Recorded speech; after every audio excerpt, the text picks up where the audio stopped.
If we see corruption in any shape or form, we're going to highlight it. Make we talk. Jeffrey Tavares represents yard and broad and the entire diaspora. As long as it affects the life of our nation, uncover the truth, make we reason, make we talk. And we don't care about no vumva viva va, no upper echelon, nobody is not above the law. As long as it not help Jamaica, make we talk. Make we talk. Unity is strength. Make we reason. Make we talk. If we see corruption in any shape or form, we're going to highlight it. Make we talk. Jeffrey Tavares represents yard and broad and the entire diaspora. As long as it affects the life of our nation, uncover the truth, make we reason, make we talk. And we don't care about no vumva viva va, no upper echelon, nobody is not above the law. As long as it not help Jamaica, make we talk. Make we talk. Unity is strength. Make we reason. Make we talk. If we see corruption in any shape or form, we're going to highlight it. Make we talk. Jeffrey Tavares represents yard and broad and the entire diaspora. As long as it affects the life of our nation, uncover the truth, make we reason, make we talk. And we don't care about no vumva viva va, no upper echelon, nobody is not above the law. As long as it not help Jamaica, make we talk. Make we talk. Unity is strength. Make we reason. Make we talk. If we see corruption in any shape or form, we're going to highlight it. Make we talk. Jeffrey Tavares represents yard and broad and the entire diaspora.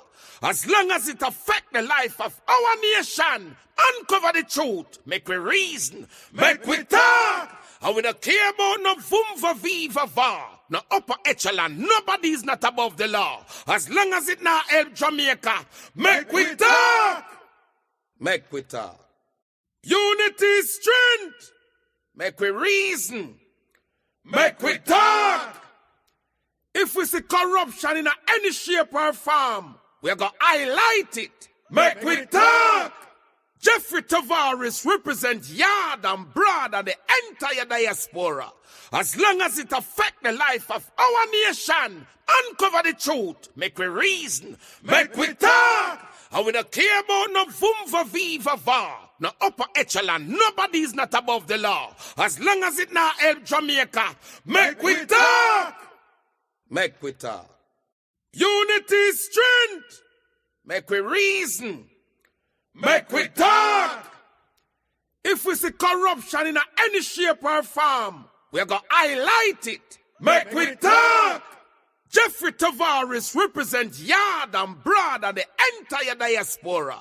As long as it affects the life of our nation, uncover the truth, make we reason, make we talk. And we don't care about no vumva viva va, no upper echelon, nobody is not above the law. As long as Good afternoon, wherever you're listening, watching from around the world on the Eastern Caribbean.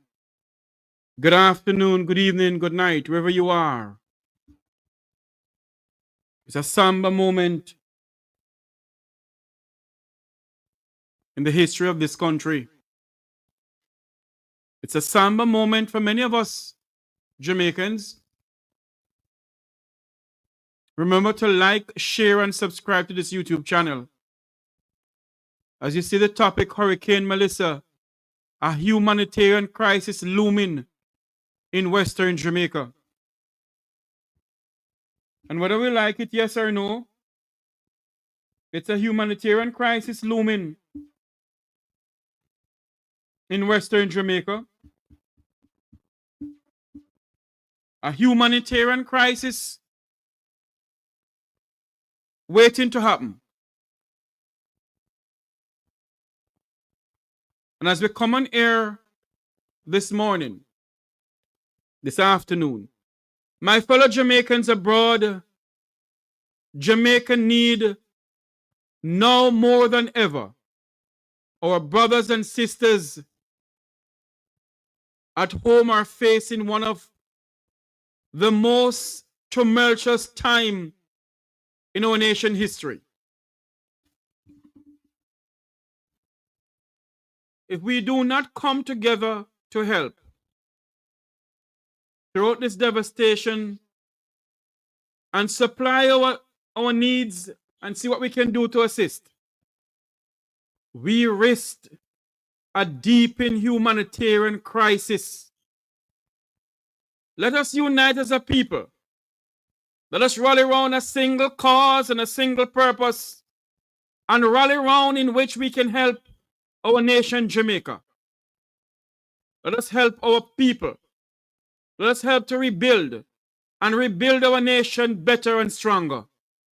And so this afternoon, as I come on air, I come on air with a heavy heart because of the pictures and the videos that you may see. You can't hear from your loved ones because between Westmoreland and St. Elizabeth, or St. Elizabeth and Westmoreland, is the hardest hit. You can hardly hear from anyone who you love so much, and friends and family. And Jamaicans from all walks of life who we have never met. But when you see what is going on, your heart bleeds. And I take this opportunity this afternoon on this program here to say to my fellow Jamaicans in the diaspora, let us come together. Let us put politics aside and let us come together as one people. Good afternoon, St. Lucia.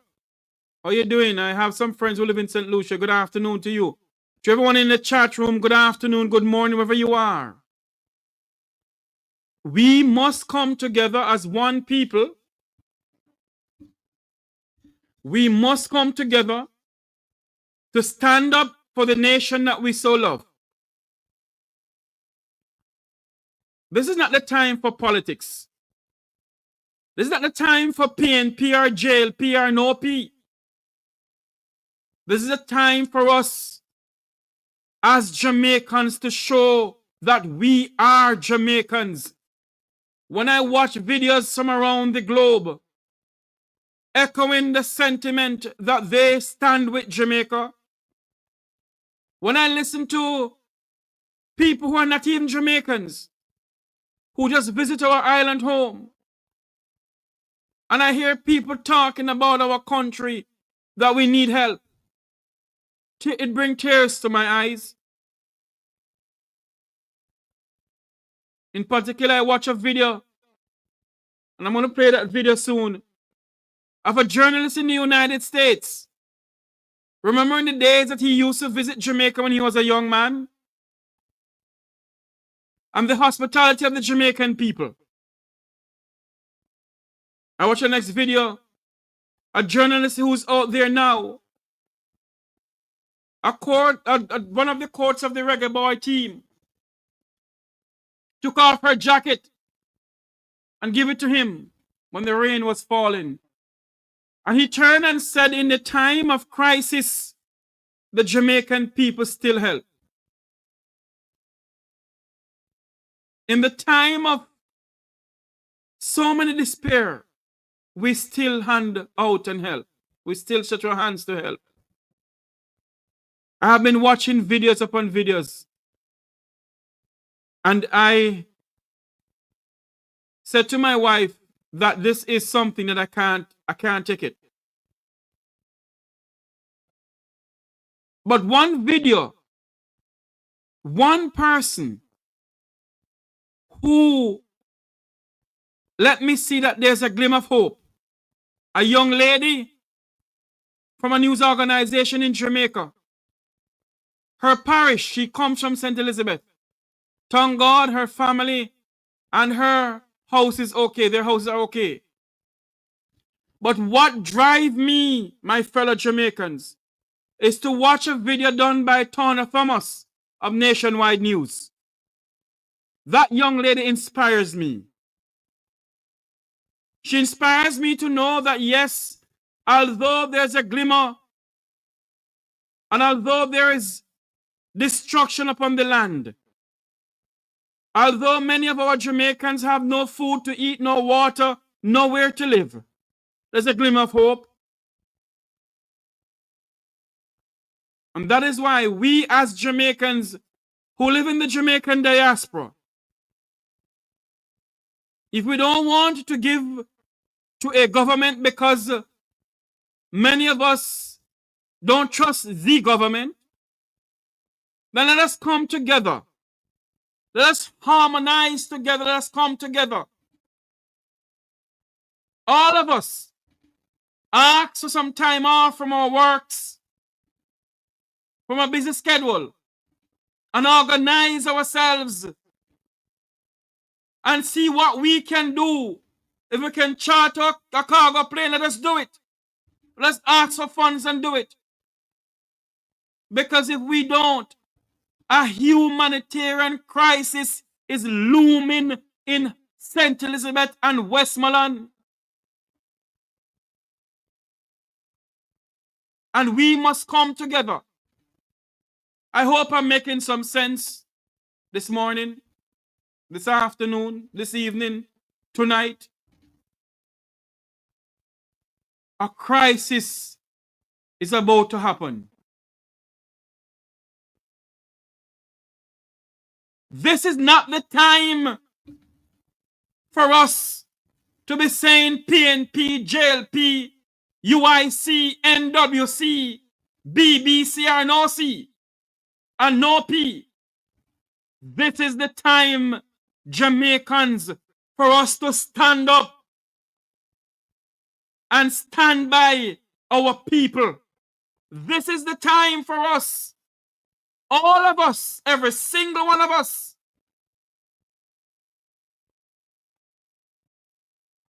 to stand tall and to assist our brothers and sisters in crisis and in need.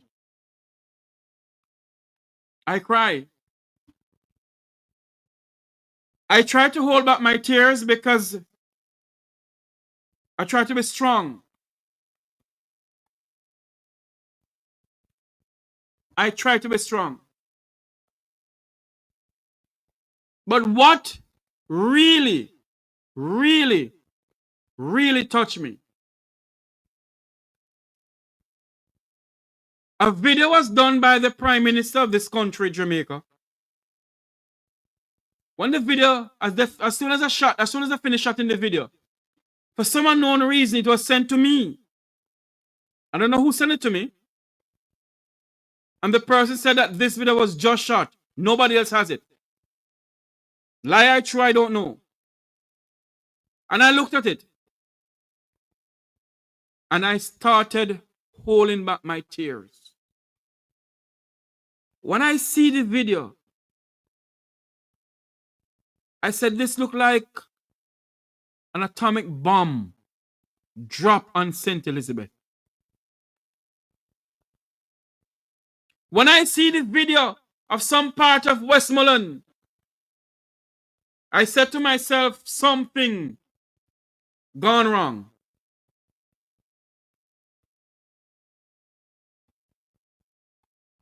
I cried. I cried for a nation that I love. I cried for a people that I truly love. And many of you, sometimes we talk bad about each other. But this is a time where all of us, it doesn't matter what political party you're from, it doesn't matter what part of society you're from, this country that we call home need us. This country that we call home, this is a time for all of us to come together.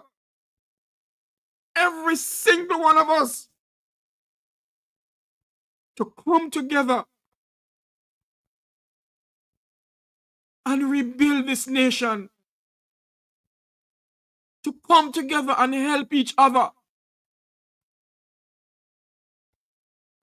if we have to go to dollar stores and buy dollar things or figure out a way where we can get things to go to Jamaica, if we have to find a way to beg. I see Andre Stevenson doing a great job. That young man is doing a great job. We must do something. We must and we have to do something, Jamaicans. I don't come on here this morning to talk about politics. Put politics aside. Now is the time that we Jamaicans, Ambassador Ward, Ambassador Luma, Asamba, thank God you're okay in St. Anne. But those who live in the Jamaican diaspora, who listen to this program, or who may not listen to this program because they said Jeffrey cuss politics too much or Jeffrey this, forget about that. Let us come together and fight and help this country and to rebuild this nation and to assist our people. A humanitarian crisis is looming. It's about to happen. Our people need water. Our people need food. Our people need clothing. Our people need toothbrush, toothpaste, sanitary pads. Everything you can think of that we have in our houses, our people need it. Yes, many of us. It's not all hunky and dunky up here in the United States. It's not all rosy here in the United States. We all go through our times. But one thing we must remember, until death, we are Jamaicans. We are Jamaicans. We are, I don't care the premise I want to do. Don't come to me with it this morning because we kick you off of here. I don't hear nothing about no what premise, and no premise I want to do. I'm talking about we the people. We must come together. Every one of us must come together. Whether we have family in Jamaica or not, Jamaica is our home. Don't dash dirty water behind we. Because you're in the great United States or in the great Canada or the great United Kingdom. We are Jamaicans. And we must figure out a way to assist.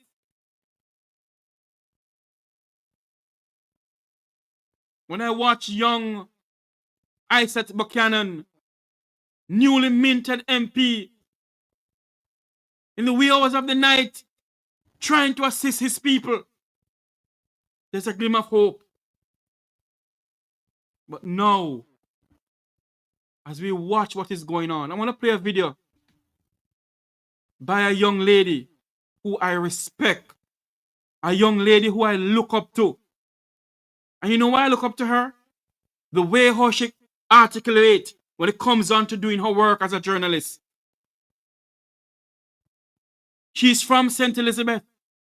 And I know deep down, Tana hold back her tears to see what is going on in her parish and in her country. But she went down to St. Elizabeth and she did a video. And I called her, I reached out to her and I said to her, can I use your video? She said yes.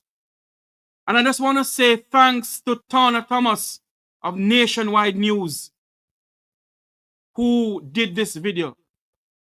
It's a heart-rending video. Watch this video, please.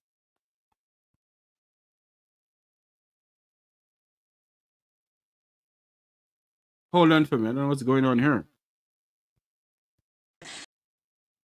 Okay, here we go. Road is a wasteland. I was able to make my way into Black River today, and the scenes are devastating, apocalyptic. Crane Road is a wasteland. Black River is a wasteland. everything that you can think of is littered along Crane Road, the main road leading into the town center. Power lines, mounds and mounds of sand coming from the beach, appliances. There's also stoves and refrigerators and washing machines entangled in the rubble. Mattresses, even boats are in the rubble. Mounds and mounds of just litter that has come down in the flood waters and those storm surge. The houses on Crane Road, many of them, the roofs are gone. And in terms of the board structures on the outskirts of Black River and on Crane Road, those flattened, completely gone.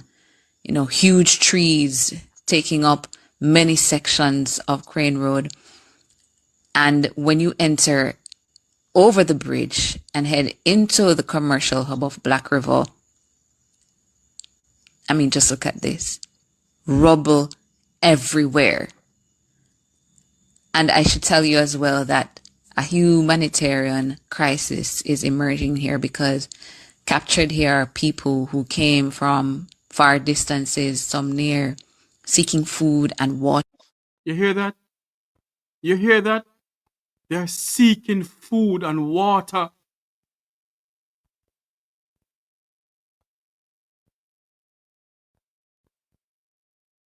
They're seeking food and water.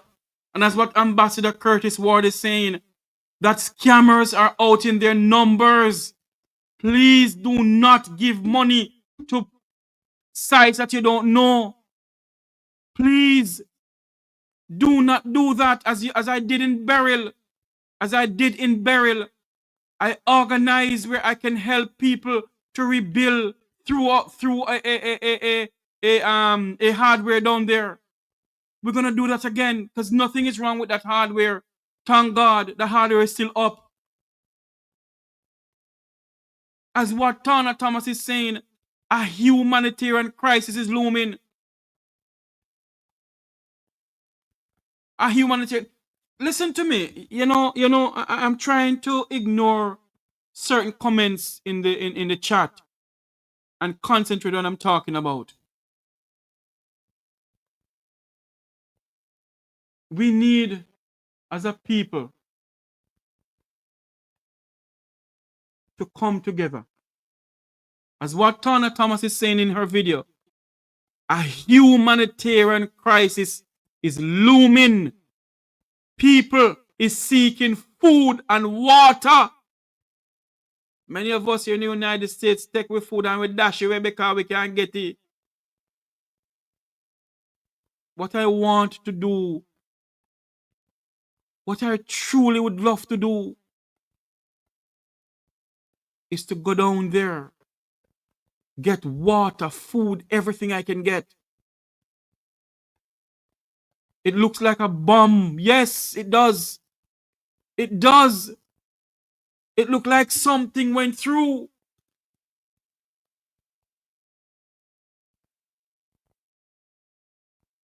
It looked like something went through.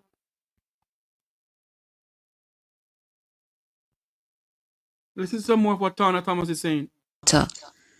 There's just no food, no water.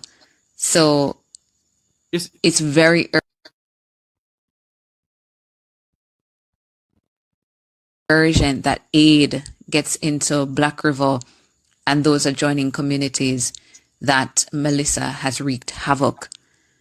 And as you can see here, nightfall, I was still in Black River, gridlock, people trying to get over the bridge to make welfare checks, as well as people who came into the town were able to get supplies from supermarkets. One of them that just opened their doors and said, listen, take what you can.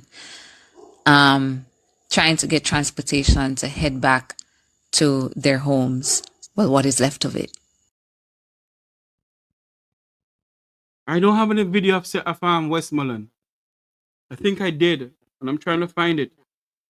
I am from Westmoreland, and I'm crying out for the two parishes, Westmoreland and St. Elizabeth, St. James, and Hanover. But in particular, these two major parishes, these two hard-hit parishes, Westmoreland and St. Elizabeth. To me, it looked like a tornado passed through during that hurricane. But when I listen to this video from Turner Thomas and other videos that I watch, I weep for my nation. I weep for my country. Many of you sitting here and watching me don't see it fit and don't feel happy to give anything to the government of Jamaica. And I understand, because members of the Jamaican diaspora also are not enthused to donate to the government of Jamaica. But we have to do something. We have to come up with a way to do something. I'm going to sit down and talk to Wilfred Rattigan with the One Legal Jamaica Foundation. I'm going to sit and I have to talk to him about something. We have to do something. The Make We Talk program stand ready to help in whatever way I can. I'm a one-man band. I don't have it because I name it Tavares. I don't have it as such. But in whatever way I can assist, we have to assist.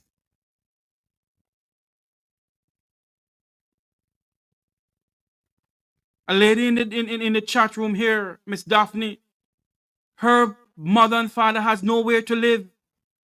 Miss Daphne lost her house from Hurricane Beryl, and until now, Miss Daphne cannot get a house. Now everything is gone again. What stand on the property that Miss Daphne owns is rubble, ruin. Stones after stones, zinc after zinc. Roads cut off.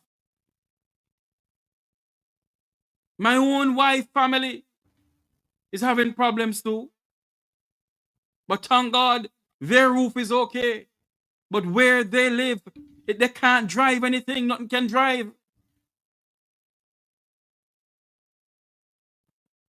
A lot of people live in the diaspora have families who live in Treasure Beach. Treasure Beach is no more. My fellow Jamaicans, I'm asking from the bottom of my heart, assist. Assist in whatever way you can. We need help. Jamaica need help. If we do not do this, remember I tell you, this 31st day of October 2025, a humanitarian crisis is looming in our island, Jamaica. I see wherein Prime Minister of Barbados, Mia Motley, is sending out things. I see wherein the President of Venezuela is doing likewise. The Premier of the Cayman Islands pledged to send some more aid. They came to Jamaica and hand over some aid. They pledged $1.2 million of aid and funds, I think. So many people right now as we speak, in Westmoreland, in George's Plain, in White House. A friend of mine last night gets up, so she hung up the phone on me.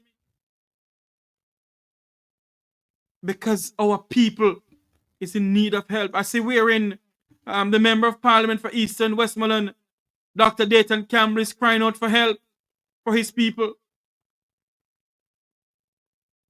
I wish I had the money to pack a 40-foot container and just fly to Jamaica and do it what I have to do. I wish I had the resources. I wish I could get in contact with the owners of Home Depot, the owners of Target, the owners of Publix and all those places. We need help. The Jamaica Council General in Miami is doing his endeavor best. This is not the time for politics. I'm not going to come on here this morning and talk about any politics. You know what it's like to be hungry? You know what it's like to be hungry? I've been through it. I know what it's like to go to my bed without any food. And when somebody says they're hungry, when people leave from places to come into the heart of Black River because they want food and they want water.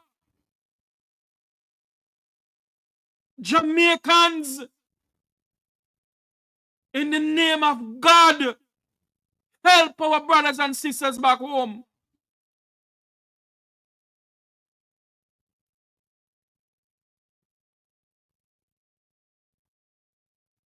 Jamaicans who live in the diaspora, get in contact with your congressmen and your congresswomen. Yes, the government shut down, but something can be done.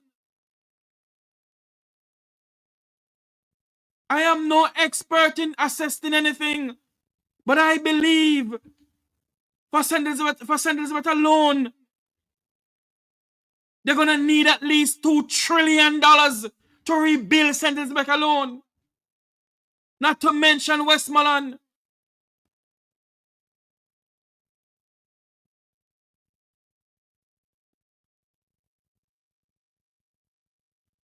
Our people need help. Our people need help. This is what one news organization referred to Black River as ground zero. Zero for Hurricane Melissa. The town of Black River, which, as the name suggests, is known for its dark water, murky water, which is now washed all over what remains. The wind took care of the rest. It's now almost cut off from the rest of the island, as my team and I discover. This is the challenge that people have when they're trying to get back to their homes. The roads are almost completely taken out here by rivers, by trees, by other debris. And that's why the emergency services as well are finding it so difficult to get to the worst affected areas. We drive underneath a snarl of fallen power lines, past several towns where children play outside houses which no longer have roofs. The historic St Thomas Anglican Church in Lacovia, with its beautiful stained glass windows now hollowed out. Outside a primary school now being used as a shelter, volunteer Cherie is pleading for help for the people inside. I've never seen this in my entire life. And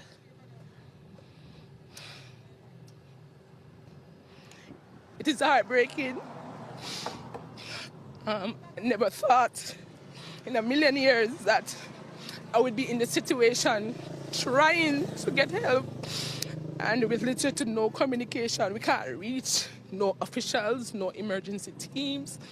The best help we have received after the hurricane is from security personnel from the Lacovia police station who tried to get us medical assistance, but to date nobody has come because they too are flooded. They have lost their homes, and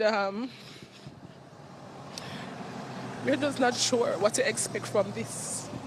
But it feels like a total reset to us right now, a total reset. And I'm hoping and praying that help can reach us soon. Sounds like you're doing your very, very best for these people. You have elderly people inside the shelter, some of them unwell.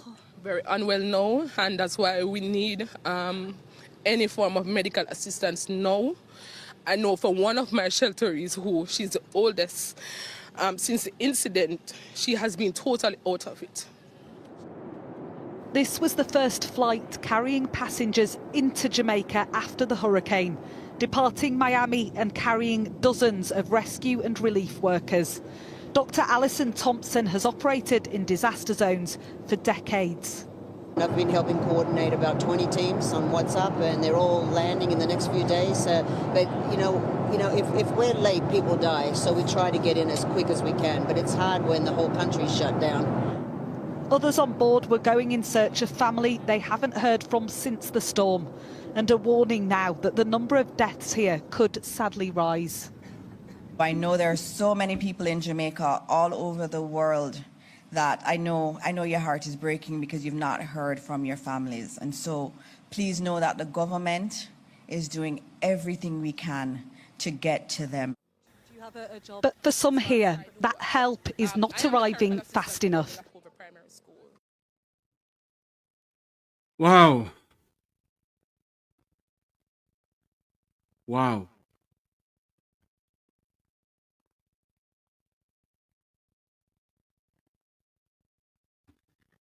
I was told that the electric grid is all gone. It's going to take a long time for the people to get back light. And what I'm saying, what we need to do up here is to get tents, tarpaulin tents, solar lamps,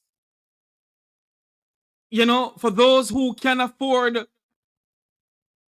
The diaspora should come together, and that is why I'm saying, we need to do something. We need to do something, because what came to my mind a while ago is, for us, some people can afford to get Starlink, but how long can we afford to have Starlink? The government is trying their endeavor best when it comes on to getting people to use, to have Starlink, because what happened? The entire grid is gone. JPS, Flow, Digicel is gone.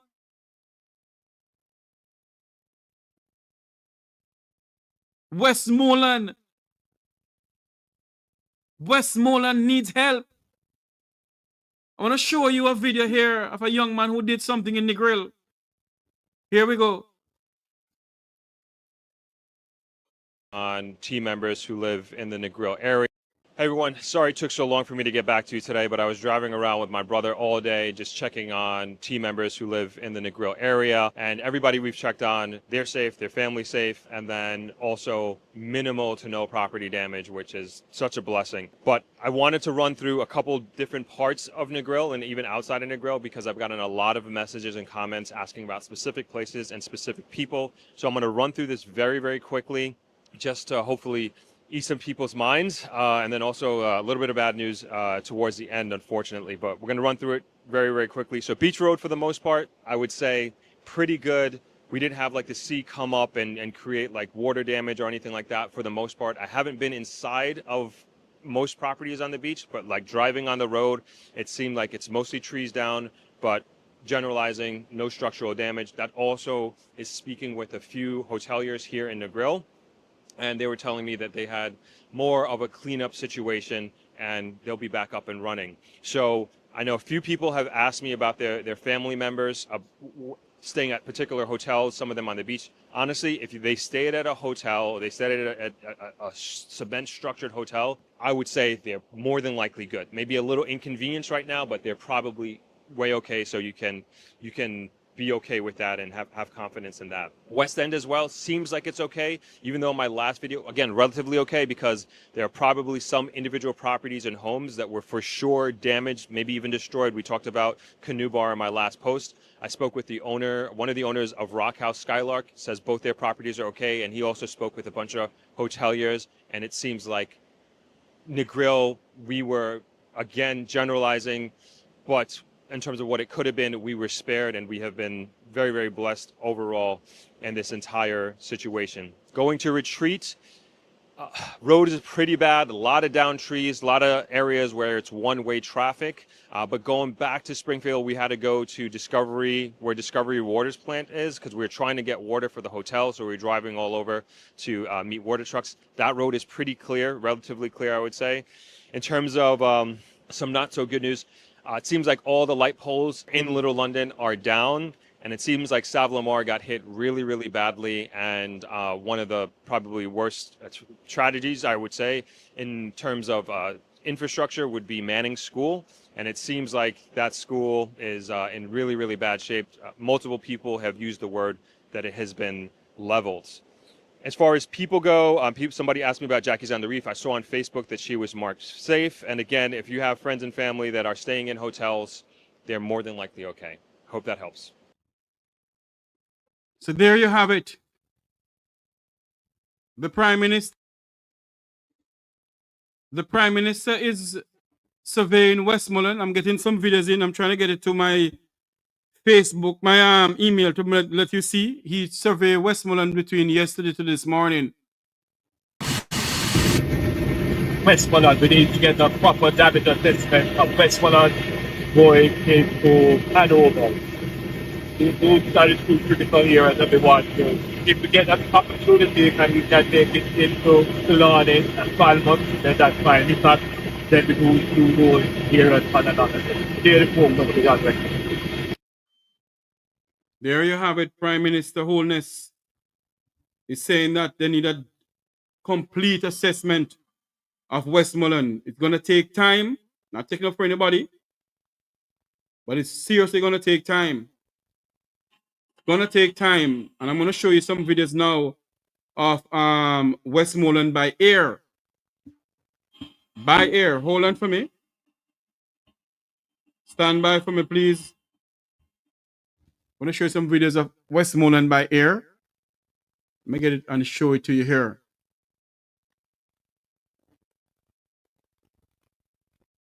Because believe you me, I mean, we can talk all we want to talk, you know. At the end of the day, our people come first. The politicians come first. The Jamaican people come first. We, the people, come first. And we need the help. We need the help. Just a moment here, please. Let me get this back here and that we can show it to you. I want to show you a video in the meantime of the Prime Minister of Barbados, the Iron Lady, I dubbed her, is mobilizing people and efforts and relief to come to Jamaica.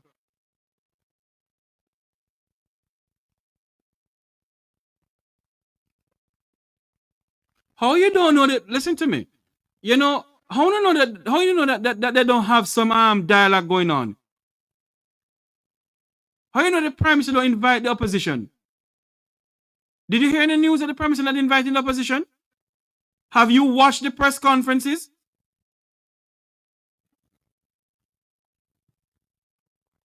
I want you to listen to this.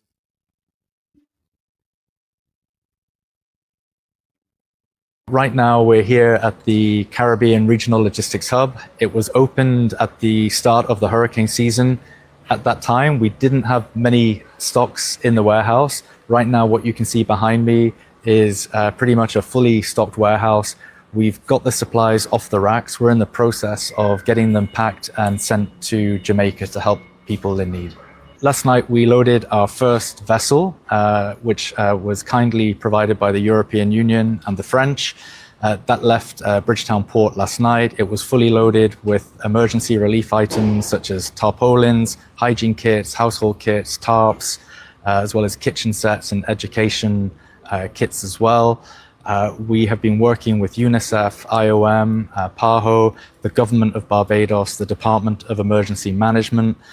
We've been working throughout the night, working around the clock for over a week now in preparation for this moment.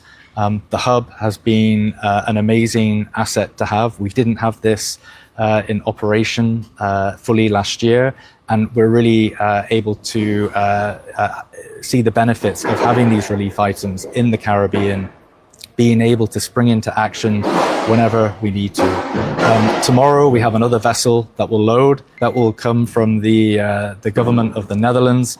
We will have supplies from Barbados's Department of Emergency Management. We'll have containers on board as well for PAHO, UNICEF, Shelterbox. And we've been working hand in hand with Sedima over the last several years to really increase our preparedness. And this is really allowing us to move at a moment's notice. We're working hand in hand with all elements of government, Barbados Port, with customs. Everybody has been really stepping up to make it happen so that we have no delay in reaching those people who have been most affected by Hurricane Melissa. We think it really reflects the foresight and also lessons that had emerged from the COVID era, where we recognized that we needed to have stocks and essential supplies much closer to the places where the hazards actually happen. And we were able to react very promptly, in fact, proactively, with respect to Hurricane Melissa, being able to receive the anticipatory needs lists from the countries really assisted as well, so that we were clear on the specific items that countries would require. We are, of course, very focused on supporting the people of Jamaica who have been affected. We noted yesterday that the numbers of displaced persons had reached over 7,000, and we anticipate that this is going to increase. And with the displacement, of course, it means that there's a responsibility of the government of Jamaica to make sure that persons have adequate shelter, but also adequate food and water. So we're really pleased to work with the World Food Program on this, to support with the food kits which are being prepared and shipped to Jamaica. Sedima, of course, has been supporting all of our states, and we've worked with Bahamas as well on the aspect of the evacuation of the vulnerable islands in the southeastern Bahamas.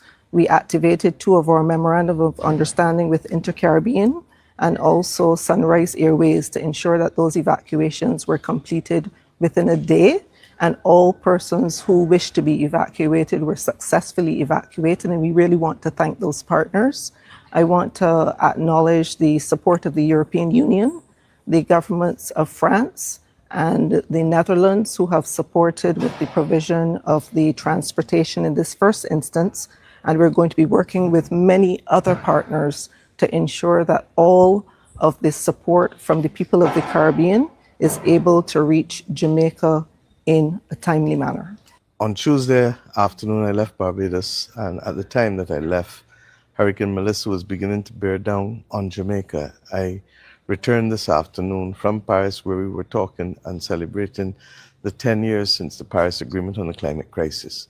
Regrettably, there could be no more relevant backdrop, unfortunately, to the importance of why it is for us to fight for the Caribbean Sea not warming to the extent to which it has been warming, than what Melissa was able, regrettably, to do to Jamaica, to Eastern Cuba, to Haiti. I'm now being told minimal damage in Bahamas, and we await to see where else it goes. I give this context because we came immediately straight here on landing to the World Food Hub program center here at Grantley Adams Airport, which we opened at the beginning of the hurricane season, as you heard. This has made a major difference to us being able to get supplies to Caribbean countries in a shorter period of time than if we were simply relying on outside of the region or from Panama, both in terms of maritime and air. You've already heard that the French ship took down supplies yesterday, and that we expect tomorrow a Dutch Navy ship to also take down supplies. The Department of Emergency Management in Barbados has already provided 2 containers of tarpaulins, cots, and emergency generators. And in addition to the 5,000 food kits that the World Food Program is sending down, you would have heard Liz Sedima talk about 7,000 people so far displaced and in shelters and likely to rise. We in the government will also supplement that by another 5,000 kits, which we hope to send down by along with the ones from the World Food Program. Those food hampers, food boxes, food kits, whatever you want to call them, effectively provide dry foods and tin foods for a week for a family of three, so that we really do believe that this can help. I just spoke to Prime Minister Holness, who reinforced the need for urgent support with respect to either food, monetary donations, or emergency logistical supplies, as we're doing with the tarpaulins and the cots and the generators. I have already received calls from a number of persons across the country, and they have all indicated that they would want to be part of the effort. We're going to make sure that the DEM announces tomorrow how you as ordinary Bajans can continue to supplement what the government is doing, what the World Food Programme and other. You know, sorry, Prime Minister Motley. Let me ask a question. If emergency vehicles and JDF and all those people can't get on the roadway, how on earth, you know, let me not answer that question. The international partners are doing. I think that anyone who has seen the photographs out of Jamaica will know that Western Jamaica looks almost as if a bomb has hit it. And I have the unfortunate recollection, as I've said publicly already, of being in Jamaica for the last worst hurricane that they had, which was Gilbert. I know what it is to stand up the day after the hurricane and to try to access food that was being rationed. And we walked away after 2.5 hours with 8 batteries, 6 candles, and 2 packs of sweet biscuits for the family that I was staying with. So that tells you how dire it is for those who are acutely and painfully affected by reason of this. It has not helped that St. Elizabeth is the major area for agricultural production in Jamaica, and therefore that has been destroyed. It has not helped that initially the hurricane was going towards the middle of the island, and therefore the buy-in across the country would obviously have been intense. So whatever we can do by supplementing from here in the short term, we should do. The list of items will be provided, because as much as people are interested in giving any and everything, it makes sense for us to focus on those things that will really have a lasting benefit to help as many people as possible. And some of these things will equally have to be sanitary items in addition to the food, because a man and a woman don't feel like a man and a woman if they can't brush their teeth, if they can't use the bathrooms properly, if they can't have soap and those different types of things. So look, I keep saying there, but for the grace of God goes I. And I really want to thank our regional and international partners. I'm also very grateful for the stance taken by the Minister of from Bahamas, who is also chair of the Council of Sedima, who has said, look, even though they have been hit in the bottom, everybody realizes that the scale of the damage, firstly in Jamaica, seems to be in Eastern Cuba, but we're waiting further details. And of course, we've heard of some of the horror stories in Haiti already, with the riverbanks bursting and over 25 people dying there. In those cases in Haiti, we're advised by the World Food Programme, monetary donations are better, because they will seek then to be able to supply within the country itself. And within the situation with Cuba, we will certainly step up to the plate, but we're hoping to get more information before we can give more accurate details as to what is needed there, in a way that I'm able to give with Jamaica, having spoken to Prime Minister Holness just a few minutes ago. So I'm asking Barbadians, we will clearly set up a bank account, as we do in the past before, and we will also set up arrangements and details that DEM will announce tomorrow as to where you, if you don't want to give money, but you want to buy the items that we have on the list and that you want to be able to deliver them, then we will let you know where those can be delivered as well. Right. There you have it. Prime Minister of Barbados, Mia Motley, speaking at the Grand Adams International Airport there, trying to endeavor best to see what she can do.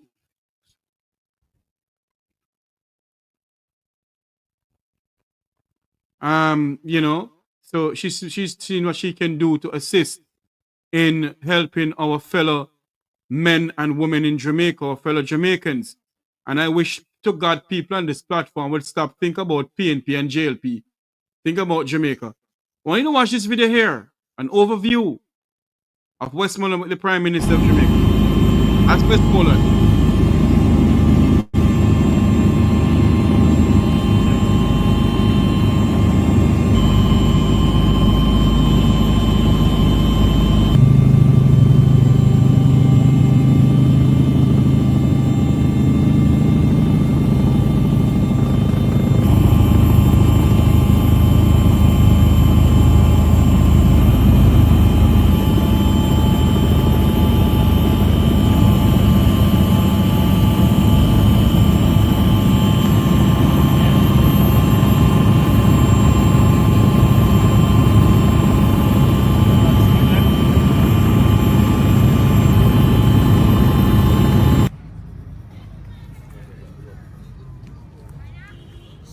That's in the heart of Westmoreland. White House, Betheltown, and those places. What the damage has been. White House in Westmoreland, literally devastated. Yeah, man. Sam has gotten a major hit, but the town looks like it can come back quickly because surprisingly the electrical grid seems to have stood up much better than so which is very important for me to have that assessment. So we try to get JPs right away to get you back to that. I don't know what your water situation is. I will get an assessment of that. I see that some of your shops have been damaged. Everything on the shop floor. I know, baby. I know.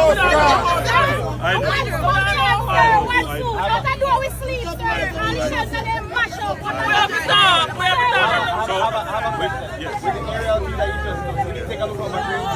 First line of business now is to clear the roads so that we can bring in the supplies into the town. All right? We are working on that now. We just managed to get to Black River, and so we're moving from Black River on that route to get into the south. Yeah, man. All right, so give us another 24 hours. Yeah, man. Get the supplies. What time do you think we're going to get it? You on the television. It's wonderful to see you. No, I want to talk to you, Chief.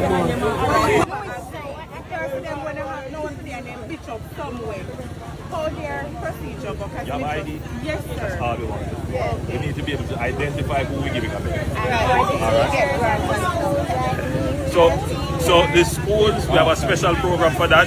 Minister Dana Mar-60 will announce that shortly. But right now, it's the emergency. It's clear the road so that the relief supplies, water and everything can come. That is Sounding good. All right, boss. Take it easy.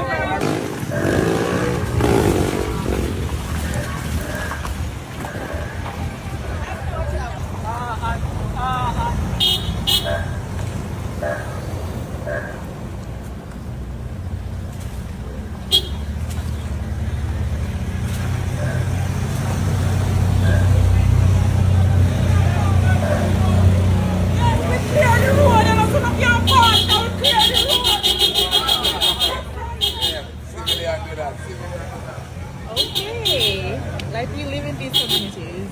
The civilians clear the road so that we can pass.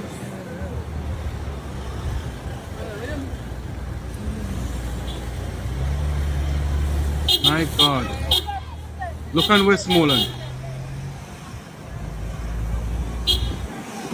Dear God in heaven.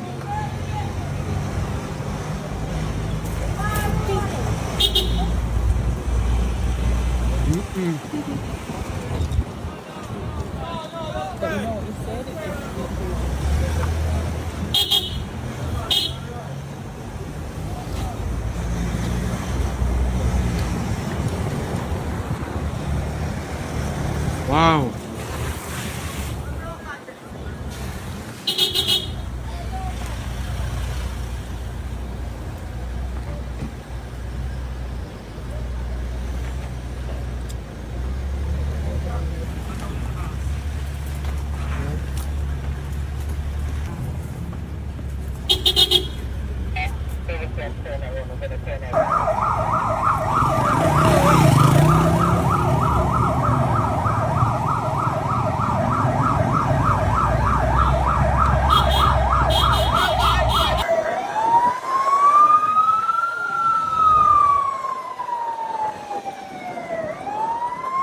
Nothing we not save. Nothing. Bed, furniture, everything. Gone. We need help, Daddy. We need help. Yeah. I'm so glad I see you in person. I'm glad you come down here. And I thank you for what you have done for my sister. We're glad it's not going to come, God, no. But we are looking at this. Over the Prime Minister, all right. you will piss me down. I can't go down the man. The light post coming on the road. I'm just doing a quick assessment. Yeah, but I tell you, the crossroad is short of our accent. That's what's done. Yeah, the light post across road. You never look out. Yes. Ever. No matter what me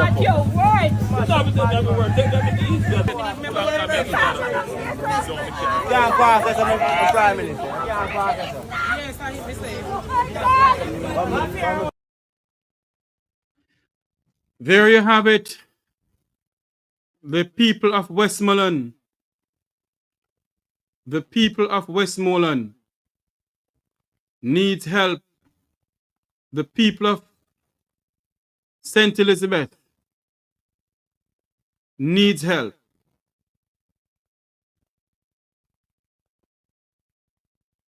And we better step up to the plate and help. I don't know how many of you want to help. I will figure out a way to see what we can do from the Make We Talk end. I see many of you talking in the chat room say why the Prime Minister didn't carry food with him. No, I do not know the situation, but what I know for a fact, based on information is reaching me from day one, that the roads are impossible. I remember when Hurricane Gilbert came and we were coming in from, well, I was in West End at that time, but my other family members were coming in from Savanna-la-Mar. At that time, my foster parents had a farm and had to use the tractor and the this and the that to clear the road all the way from Fort William, come all the way down to Savanna-la-Mar, all the way into Negril, for them to drive through. What we must lobby for, and I'm pretty much sure that you're on the platform here, many of you may remember, in every single parish in this country that a public works department, for some unknown reason, government of the 1990s to the 2000s decided to disband the public works department and everything have to come in from Kingston. Now, if they had, and I've been saying it for years, if they had a big warehouse, if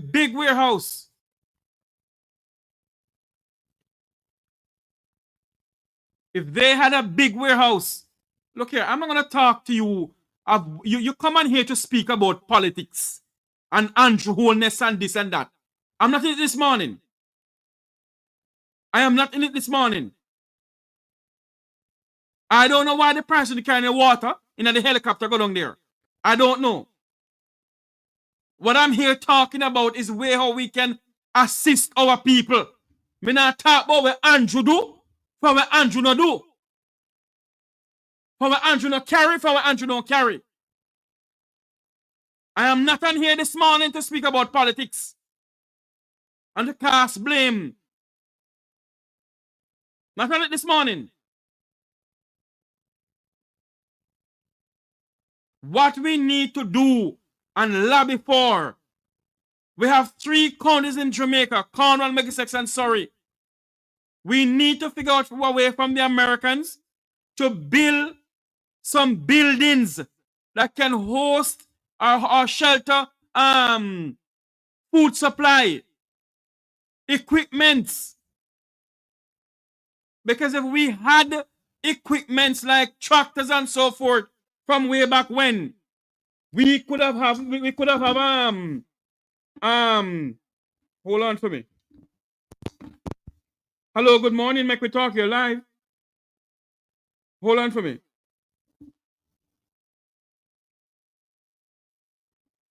Hold on for me, please. What's going on with this stupid thing here? Yes, go ahead. I feel the pain of my brothers and sisters in Jamaica, and I know you feel it. I can see it. I know you feel it. I know. Jeffrey, to be honest with you, is the first I ever see you're like that. Believe you me, it's the first we ever see you like that. But Jeffrey, just keep the faith. You know, we are here. We're gonna try our best to do what we can do.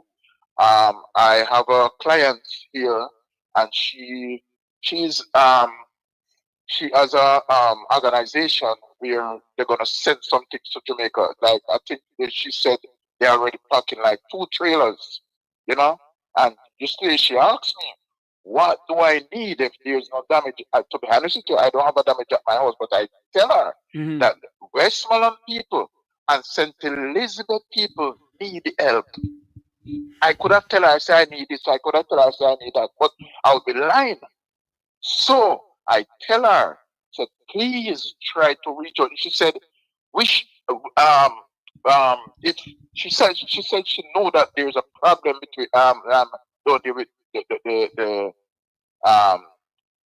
prime minister and the Jamaican people, you know, when it come on to money, they don't trust it.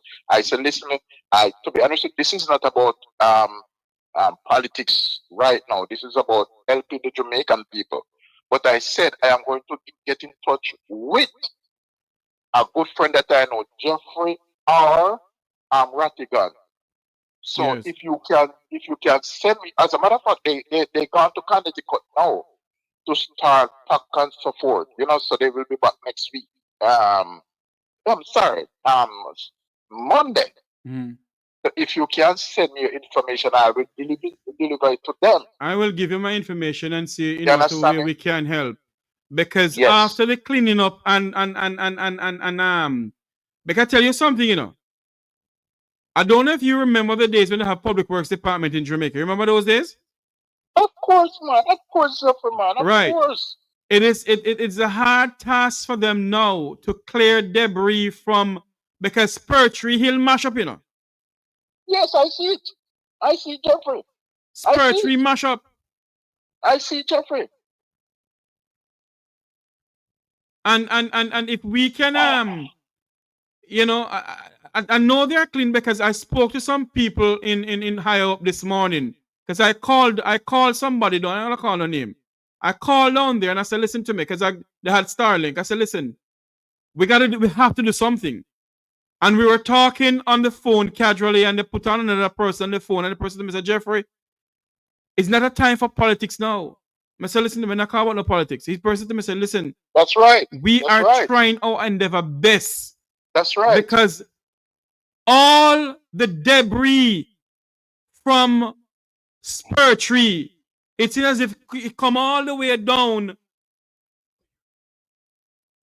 It come all the way down to Black River and the streets of Black River. All the seawater come over. So every debris, mud, everything down there. It's taking a while for them to clean it up. For the supplies to come in. If the supplies were coming into Montego Bay, it would be much better.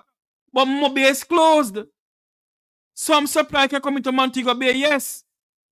But to clear the road from wherever to come into Westmoreland, to Negril, to wherever, it's very it's a disaster. It's a disaster. And the JDF have to be there taking people from hospitals to our next hospital, evacuating people, helping people. So I am not taking up for anybody or blaming anybody, you know. The time is now. We can't blame and take up for anybody. You see what I mean? So, you know, I mean, I don't know. My heart bleeding, my brother. Right now, I am trying my endeavor best to get in touch with the governor here. And I go on the road this morning to see if I can get some link, to see if I can link them up. Who is the governor? Who's the governor in your I'm in Massachusetts. And my Elizabeth Warren and what is his name again? Oh, not Charlie Baker. Charlie Baker retired. Oh my God. I forgot his name. But once I get in touch with Elizabeth Warren, I'm good. She will do everything. She will pass it on. Yes. She will pass it on. See what you can do, and I will send you my information. As I said before in the program here, I'm going to sit down and have a discussion with Mr. Rattigan and see what we can do. Definitely. Or if it's a standalone for the Make We Talk program, I have done it before. We will continue doing it. But I'm pretty much sure Wilfred will try and do something, because We all have family in St. Elizabeth and in Yes, Westmoreland. yes. You know? Yes. Jeffrey, when she called me and she said she see the damage and if there's any help that I need and I must tell you what they can do. I said, as I tell you, I said, is Westmoreland and St. Elizabeth get the most damage. Because what I would love, I yes. tell you something, and I want to talk to you off air too. What I would love, if we can get a cargo plane now, containers can come after. Because containers take a little while to come down. If we can get cargo plane, 3 or 2 or 1 cargo plane, load with things, and we go down on it, including myself, go down on it and see what we can do. We organize ourselves because we're going to need money to get transportation from whatever airport we land to carry it down. I'm watching you. I'm watching you right now, and I'm going to be honest with you, and I'm going to tell you the honest truth. Do you know this morning? Because there's a Home Depot right here. I go down there this morning. I try to talk to the manager at Home Depot, and I talk to him and I said, "Listen, we need help in Jamaica. What can you do? What can you do?" He said, he right now cannot do nothing, but if there's an organization, That is why I want to get in contact with Will, because the One Legal Jamaica Defense Foundation has to do something. Right. And must do something. I must be honest with you, Jeffrey. Trust me. The lady that called me yesterday is a couple. Called me and asked me what do I need. And I tell her, what happened. And she said, what you gonna do for me? Because I have a tendency that when I come off air, I start doing something different and totally forget because me getting young. Well, me too. So what you gonna do for me? Is call me back when the program is finished and make we have some chat with the persons or whatever, and we can link up Will or whatever. I don't know, but we got to do something. We got to do something. What we need now is if we can get at least some pallets full of supplies, water, food can stuff, sanitary pads, toothbrush, towels, whatever, tents. Yes. Hurricane lanterns, the solar lanterns, them because they need light. Definitely. The entire JPS grid in St. Elizabeth gone. There's no light post standing, nothing to stand up. Yes. Nothing is standing. Yes. And we need help. Yes. So all those who want to come over and chat about Andrew Honest and JLP, I am not in it this morning. And I will block everyone out. Run them, Jeffrey. Run them. This is not the time for it. This is not the time for it. A full time we stand up in this country. We don't know Andrew Honest, no PNP, no JLP. A Jamaica, I said this morning. And who don't want to talk about Jamaica? Come off of here. Jamaica, we're talking about this morning. Jamaica. In this very moment is Jamaica. It's all about Jamaica right now. It's not about Andrew Honest, Michael Golding, or whatever. It's about Jamaican people and how to set back Jamaica, how to get back Jamaica in the right place. Jeffrey, I will call you. I will call you. This number I can call on, right? Yes, man. Same number here. I'm going back on the road and I'm going to try because I'm telling you, and the truth, I'm going to head down to the police station right now because they can give me a couple of information. Yes. Yes. What I know so far what I know so far in South Florida here. Yes. The Jamaican Consul General Oliver Mayer. Yes. The fire stations goes up to fire station 54, I think. Right. They can drop off stuff at the fire stations up here. Clothing supply, water, this, that. Right. They can drop it off. I'm not in Florida. I know, I'm not saying that. I'm just saying that to people who lives in Florida. Okay, we're gonna see what we can do to assist. Yes. I mean, yes. I will get back to you. I'm going back on the road right now. Yes. Okay, because I'm doing my best here too. Trust me. I'm not doing it for me.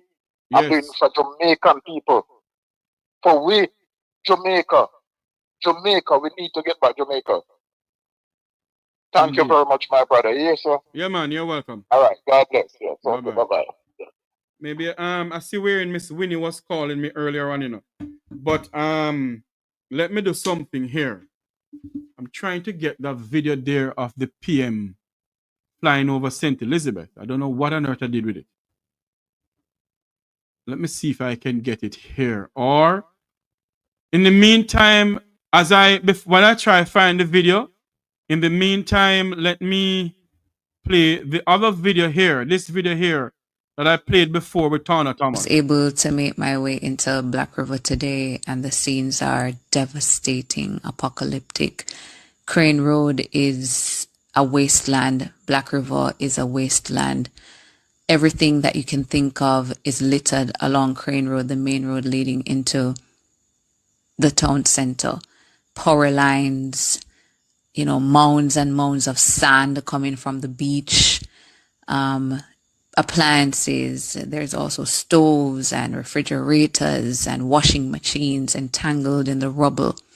Mattresses, even boats are in the rubble. Mounds and mounds of just litter that has come down in the flood waters and those storm surge. The houses on Crane Road, many of them, the roofs are gone. And in terms of the board structures on the outskirts of Black River and on Crane Road, those flattened, completely gone. Huge trees taking up many sections of Crane Road. And when you enter over the bridge and head into the commercial hub of Black River, I mean, just look at this. Rubble everywhere. And I should tell you as well that a humanitarian crisis is emerging here, because captured here are people who came from far distances, some near, seeking food and water. There's just no food, no water. So it's very urgent that aid gets into Black River and those adjoining communities that Melissa has wreaked havoc. And as you can see here, nightfall, I was still in Black River, gridlock, people trying to get over the bridge to make welfare checks, as well as people who came into the town were able to get supplies from supermarkets, one of them that just opened their doors and said, listen, take what you can. Trying to get transportation to head back to their homes. Well, what is left of it.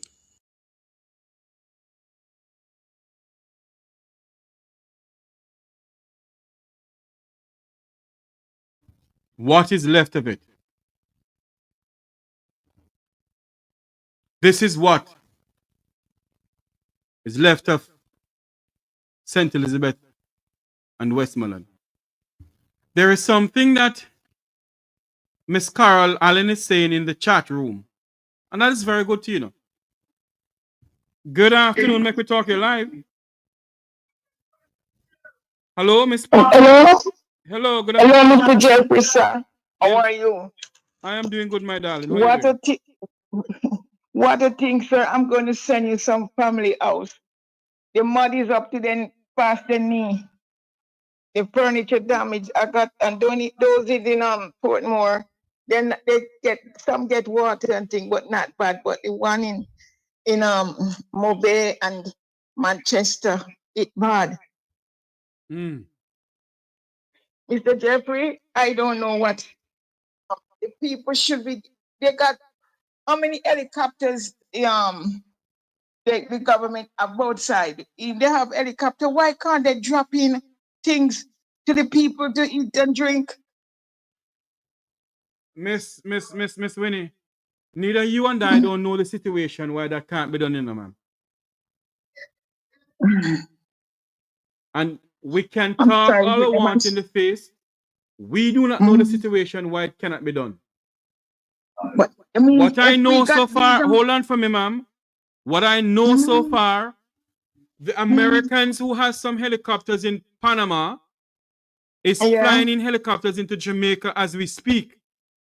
Nor are they Oh, going to Lord. use that to drop supply down. We don't know. And they have to be careful how they drop Lord. the supply either. Because if the drop No, supply and people cannot get to go there, what happened? they got to figure out a place where in each district where they would able to put it down. Miss Winnie, land helicopter. Miss Winnie, have you seen the aerial view of St. Elizabeth? I'm not. There must be a place a helicopter can land. I'm asking you a question, Miss Winnie. Have you seen the aerial view of St. Elizabeth?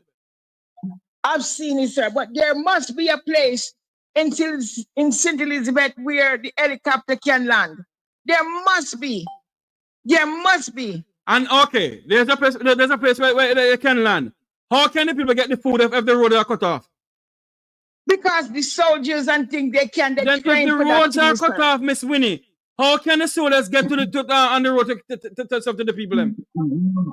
Well, I'm watching and I see what's going on. All I can say that I'm asking you a question, Miss Winnie. If the roads are cut off in St. Elizabeth, the car can't even drive. Only in Black River, you can see some people driving or whatever. But majority of the places, the roads are cut off. Well, something got to be done. And that is what I'm saying to you. I do not know. The Americans are coming in now with some helicopters. Let us see what they can do to assist. Because the JDF is overwhelmed. Well, this should be giving me a headache thinking about my people out here. It's the only thing that. Then since you know where not you, Miss Winnie, since you know where the food they can drop, what am I gonna go drop the food them down there for them then? Oh, me? No, ma'am. Someone is me talking, Miss Winnie, not you. Oh. I don't know, sir. I am from this thing. I don't think anyone would take it seriously when Mr. Brian was telling us how serious this hurricane no, man, going to be. because Jamaicans have this tendency to nothing now come. God now may not have to Jamaica. That's it, sir. That's it. They're too damn laid back and think nothing going to happen. Nothing going to happen. Mr. Brian, the weatherman, was telling them a week or two before there is a storm coming and heading to Jamaica, but they didn't believe. None of them didn't believe. None. Right now, somebody calling me. Somebody calling me and telling me said the hurricane was man-made and Andrew know about it. I'm like, what the hell is wrong with you people? It's only idiot. It's only idiot can tell you that. Every 100 and something 5 years, a hurricane hit a country. That's stupid or what? I just can't understand that's why they can't be fooled, Because they can't be fooled. You can tell them, look, the moon come and land on the ground. They believe it. And they're going to say the man land the moon. It's so stupid. One thing I can say, Mama Winnie, I do not know why they can't have an airlift to drop food. All right? I don't know. What I can... And it's too much PR. Hold on for me, Miss P. Hold on for me. Let's stop put politics in this thing now. What I know... Hold on for me. What I know so far is this. What I heard, and who want to call me labor for no business, can love call people labor right.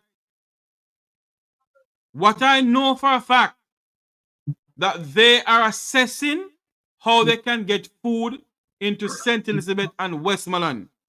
Reasons being, yes, helicopter can land. How much food can one helicopter carry? Well, no, not one. You got at least 3, 4 helicopters, one after another. That's the only thing can happen. It can be done. And how much helicopter the JDF have?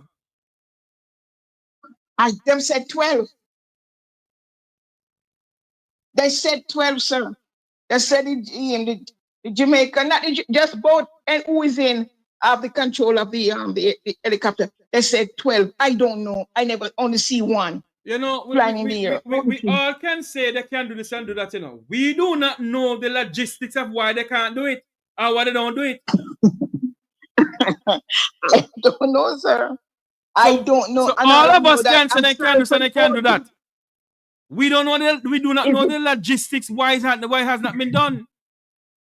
the babies, the old people, that's the really one I'm sorry. I'm Then sorry how to we know everyone, but the how old we know people, government not care food go down there? JJ.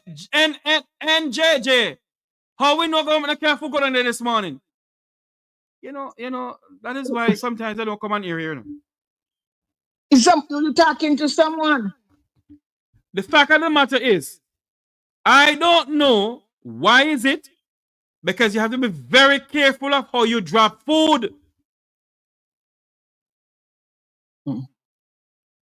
We don't know if we do not know where, as a matter of fact. You know what? You know no respect. Come on for my thing. You get off of here. Go talk to who you want to talk to, say your yard. Donald Jackson or what you want to name. Go and talk to a person at your home that way, not me. Get off of this platform. Damn out of order. The feisty. Respect Mr. Jefferson, please. Get the hell off of here. You. Go and talk to your mother at home that way, not me. Damn out of order. Cut them off because they don't have, just you see the way they talk to people is the way they still do at home. That's why some of them can't get no work because they're mannersable. They don't have no manners. You on the man program, respect the gentleman. All I said, I don't talk about, I'm not talking about food to cook. I'm talking about dry food. I understand. No, Miss Winnie, I understand everything you're saying. I understand everything you're saying. But as I said before, I do not know why they haven't done it, and they should have done it. I do not know why they haven't done it and why the logistics, why they can't do it. I don't know. I don't know. I don't know. I see Shaggy came in with a plane load of food. I see the Venezuela bringing yes, your thing, and I thank them very much. I am seeing. Hold on there for me now, Miss Winnie. Hold on there for me now. I am seeing okay. Let me show you something here where this is what they need now. Hold on there for me. I can't see it. I'm using hold the on, phone. Miss Winnie. Miss Winnie, hold on. No, something I look for show everybody. All right, darling. Go look on the computer. Go up on the TV now. Let me show you. All right then. Okay. Bye-bye. Good afternoon. Make we talk. You're live. Jeffrey, good afternoon to you. Yes, sir. I'm an avid listener to your program. Thank you. But I don't really call because sometimes the way people act, it give you enough headache to deal with. But let me just give you a quick. I'm dealing with a crisis here right now, but I'm giving you a quick heads up. And you mentioned this word, airdrop. Yes. I served in the military in Jamaica, and I served in the military here in the USA. I was just going to ask. Airdrop. Go ahead. Airdrop has to be properly, carefully thought out and coordinated. Thank you. One of the major things you don't want going into an airdrop is where you. Everywhere in the world I've seen it, there's been violence, there's been chaos, and there's been more issues. Get what I'm saying to you? Yes. So what I hear the Prime Minister saying, and this is across political bounds, the infrastructure, access, roadway has to be a priority for more than one reason. One, for ground crews to get in there to do anything. Rescue, repatriate facilities, roadways, networks, electronics, electrical, whatever. So what the Prime Minister is saying is in fact correct. Roadways have to be open and open quickly. The helicopter thing that you're talking about, the helicopters that the Jamaica Defense Force have are not cargo type helicopters. You get what I'm saying to you? Yes. So for them to be carrying stuff, they would have to be slung underneath, which the JDF has capacity to. But at this point right now, what is called for is assessment. Accessibility. Assessment, not accessibility, Jeffrey. Assessment first. You see what I'm saying to you? So I'm sure that's what the JDF helicopters are busy doing. So airdrop right now is out. You get what I'm saying to you? Yes. Because first of all, to make airdrops, you can be saying like we do overseas where we have We have different kind of aircraft. The Hercules that can lower the trap door at the back and we drop things by parachute. You can't do that in Jamaica because you don't know where you'll be dropping stuff and into what kind of territory. Because Everything is just disheveled. Look at it this way. So look at it this way. Sorry to cut you off, sir. Look at it this way. The aerial view of St. Elizabeth alone says a lot. The aerial view alone says a lot. You see images coming. You see images coming in where roads are cut off. Yeah, but the important thing is you have to access these things because to make airdrops, as you call it, you'd have to have zones that you clear out for even these things to be set down. Right. In addition to that, you'd have to have personnel to secure these things to make sure the supply channels are properly in place. Indeed. Because we, you know, humans, I wouldn't say Jamaicans are politicians, but humans, when it comes to food. And the worst if they're hungry. Yes, food, medicine, well, food and water, medicine, comfort, like cotton and all that kind of stuff. Panic, Jeffrey. Yes. So he's got to be properly thought out. And I'm confident that we used to have the Office of Disaster Preparedness. I don't know where they have it now, what they call it now. Normally used to be headed by a member of the JDF. I remember Major Reese was a very, very, very instrumental officer during Gilbert.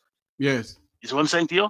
So we have to give them a couple of times. It's just been a couple of days. We have to be a little patient despite how frightening it looks. Okay, True. Jeffrey? And I'm sure the JDF is heading the assessment right now. Of course because they are the ones with the airborne capabilities, Jeffrey. Of course. So we just have to be a little patient. In a case like this, Jeffrey, I've been in the Gulf and I've seen some suffering. You know what I'm saying to you? I'm gonna tell you this. There is gonna be a painful period. I would say about a week before things start falling in place. Take my word for it. Yes. I'm listening to your program. Have courage, my friend. You're gonna have some real stupid people throwing some barbs at you. Okay? True. Do what you have to do, and I know it's gonna be coming from all over the place. I hear what's happening with Florida, Miami Heat, Shaggy, and all these pieces. It's gonna be more. There's gonna be more. I heard me and Matt, Jamaica is a bigger island compared to Barbados. So in Barbados is spearheading an effort to help Jamaica. We gotta commend them, and we gotta be appreciative, and we gotta be patient. Because not only that, sir. If I saw MP Nikisha Burchell last night. Yes. A video was sent to me where the road to one area where her parents live cut off. Yeah. But she's on the ground and still moving around. She's still on the ground moving around. Yeah. And I'm sure right now, right across the board, every political representative is on the beat right now. Of course. Everyone. Not because you don't see the PM invite the opposition leader. They are talking. Jeffrey, I'm going to be honest with you. I saw a friend of mine make a stupid post on one media about a certain member of parliament.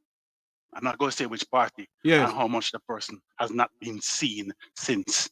You're talking about every area in Jamaica, every area getting hit, and every political representative, new, old, newly minted, whatever, has got to be up and moving. And who knows when that person? Who knows? Thank you. Maybe half of them house got hit too. Thank you. And you can bet they're gonna leave their things for last too. They're gonna be doing the due diligence first. Because I know the costas for the parish of St. Elizabeth, for him house gone. And he's out there. The costas for the parish of Westmoreland. I am being told that his house got damaged. And he's out there trying to assist people too. See what I'm saying? So it's gonna be a trying time, Jeff. It's gonna be a testy time. Yes. Okay? And we have to be patient, and this is the time where we have to put hands and heart together and start the movement. Yeah? Yes. This is where we're gonna have to put everything aside and think about Jamaica now, because it got to a point, sad to say, where leading up to this election, partisan fingers were shown more than ever in Jamaica. We never seen a violence, but the partisan feeling was pushing off. Sadly. And now, you see we have a real crisis. Big one. Yeah. I've seen I was first-hand witness for Gilbert, and I've seen in other countries. I've been on the ground with some terrible things. I've been through places where it was explosions that took life and all these kind of things. But I'm gonna tell you this. Stress levels when it comes to these happenings, Jeffrey, Mm-hmm. is a very, very common, significant, and dominating factor. Mm-hmm. Stress levels. I Because remember. when it comes to homelessness, Yes. yeah, when it comes to people with no roof over their head and walking around on the street, Hmm. no food, no house, no food, Mentally, injuries. mentally Yeah, will get to them. yeah, Mentally, yeah. it will get to them. Yeah, it's what I'm saying. No, Will, it does. You see what I'm saying, Jeffrey? Yes. So right now, people have to be just hunker down and think. Yeah, Yes. it's everybody's cause right now. Everybody's cause. You see what I'm saying to you? Mm-hmm. And whether not just support the prime minister, the minister of opposition, or the leader of opposition, trust me, they're right now, their clocks are spinning out of control. Has to be. Right now, neither Andrew nor Mark, not think about PNP and JLP. Think about Jamaica now. Exactly. I am telling you. Exactly. And anybody can't say that. I'm sorry for them. Yeah. They're not Anybody thinking can't about say that, PNP and party and this and that. They're thinking about how they can get the people them to get help. They can't, Jeffrey. At this point, they cannot. You hear me? At this point, they cannot think about PNP and GLP. Everybody think. Yeah? It's a liberation struggle right now. True. Yep. Just think of it, Jeffrey. Shelter, food. Hmm. Shelter and food. Because Jeffrey, a lack of those things bring extreme stress. Indeed. Because I am pretty much sure if when I saw Tana Thomas from Nationwide in her video, you can hear the hurt in that young lady voice when she doing the video on her own parish. Imagine the prime minister in the air looking down. How he must feel. We're not thinking of Andrew, but we are human beings and we have feelings. Jeffrey, you just made a point a while ago. The prime minister in the air looking down. I'm gonna tell you something. I'm gonna tell you when I got the first taste of what the destruction looked like. You see that place named Newcastle? Yes. You're up on the hill, and when Hurricane Gilbert blew, Jesus. when the eye of the storm was passing, I remember we looked down from Newcastle and saw some buildings disappear, and I don't know where the people were hiding, but you could see them running. My God. Jeffrey, it cut my heart. Mm. You know what I'm saying to you? Mm. They made it to some shelters, and I can imagine, I'm seeing videos now, roadways in Newcastle disappeared, roadway in St. Thomas and Portland inundated with water and floods, and I seen St. Elizabeth. Yeah? Let me tell you something. Can you imagine if that storm had made landfall, like say Harbour View? No, hold on. Our Old Harbour? Hold on. Before you go any further, my friend, I must say thanks to you for the service that I've given to the people of Jamaica. And thanks to you for the service given to the people of the United States. Imagine, no problem, Jeffrey. Imagine if that hurricane decided to come from St. Thomas straight to Negril Point. Well, not even St. Thomas. You can think about the outer front, the outer winds, because it's wide, you know.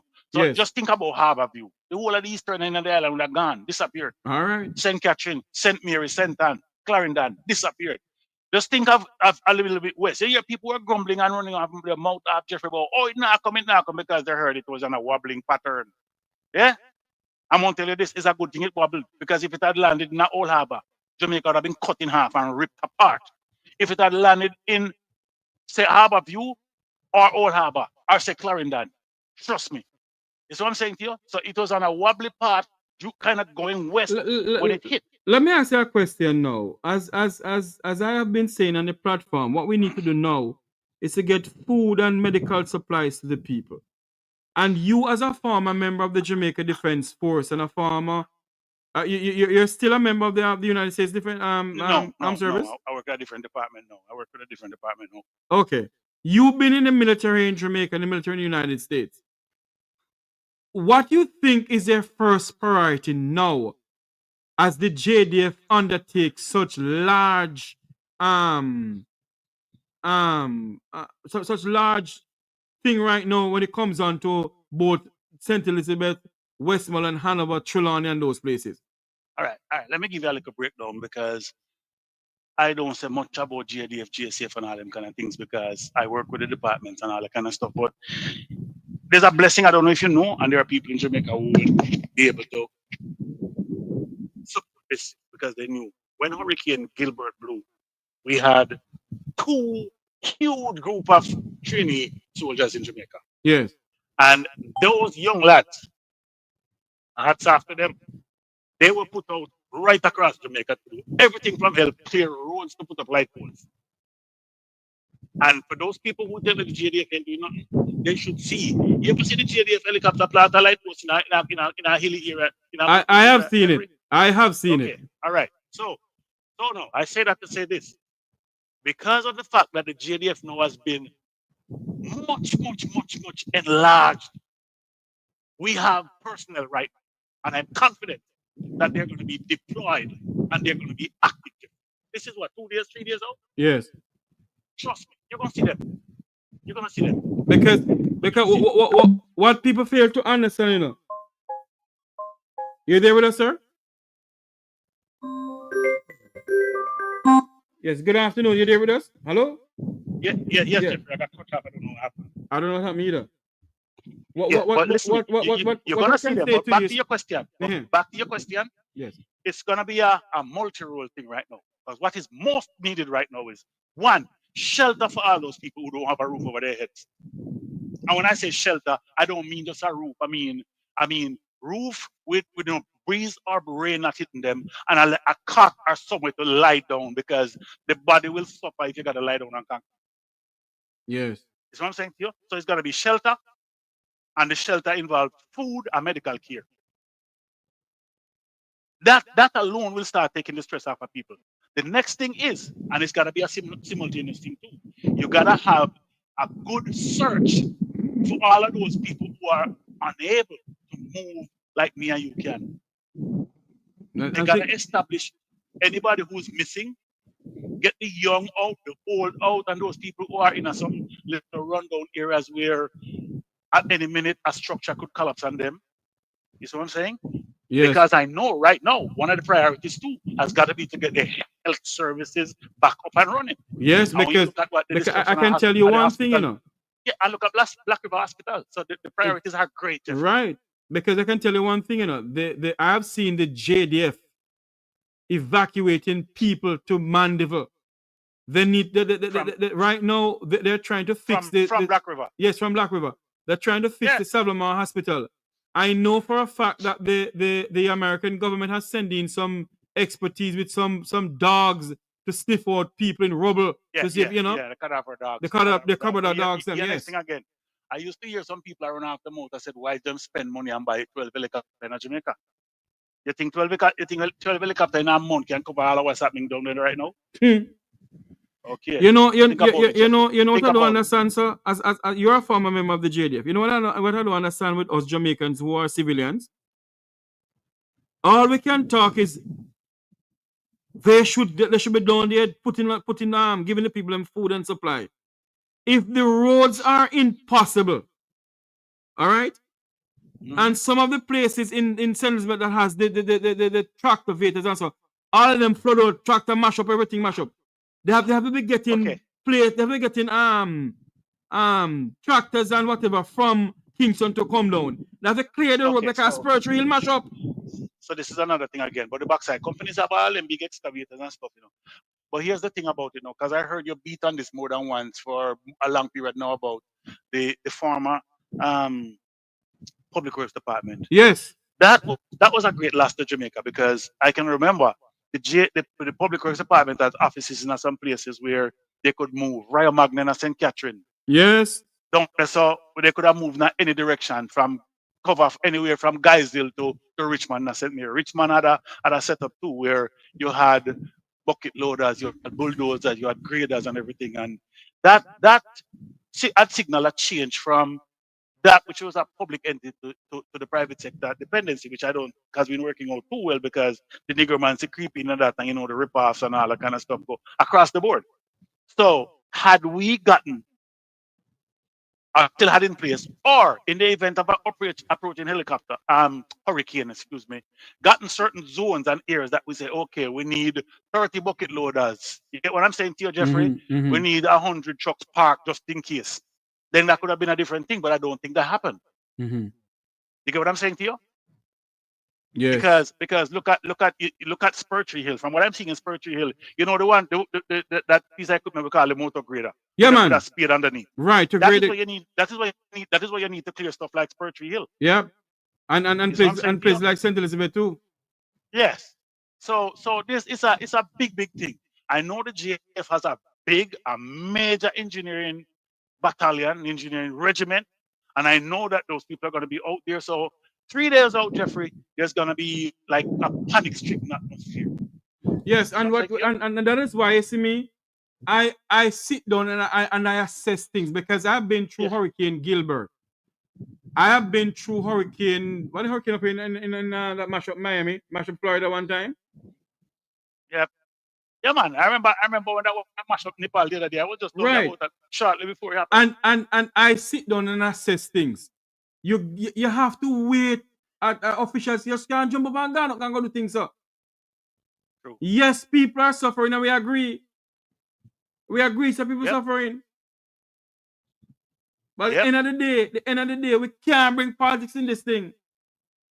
You can't be partisan right now. Now, let me tell you something. The only thing I see beat that, I go down in a Persian Gulf and see a little war in Jeffrey, and I see some explosion and I see some things and more graphic that I can express on the ear right now. But I'm gonna tell you something, your belly button drop out. Is what I'm saying to you? Yes, sir. And when you look at it, it's bad enough to be away from your home phone and see certain things happen. But when you see it happening on your doorstep, is a different thing. True. And like I'm telling, that one goon, which I have lost every respect for him. Yeah. When I thought of the fact that Jamaica is not PNP and GLP, is people who, if you link it, just about everyone of us are related in some way, shape, and form. No, man, Jamaicans, some of the Jamaicans, have made a comment. Some of the Jamaicans in this platform, they are die-hearted, come and die-hearted labor right. Yeah, but then again, you tell me say your cousin and a comrade if you are labor right and vice versa. Huh? This person on this platform here who is saying, what is Wayne Lonesome and Rattigan gonna do to Jamaica and help instead of just talking? Why don't you go talk to them? Go and ask them that question. Come ask me that question. I am Jeffrey Tavares, not Wayne Lonesome or Wilfred Rattigan. But you all are making an appeal for something. None of you you don't come and ask me that. What are you doing? One of you? Yeah. None of you have been heard telling nobody to go kill nobody. None.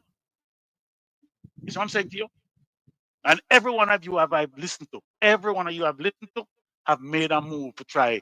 Hold on for me, sir. Some way, shape, and Wayne Lonesome have family in Jamaica, who I'm pretty much sure Wayne have not try help.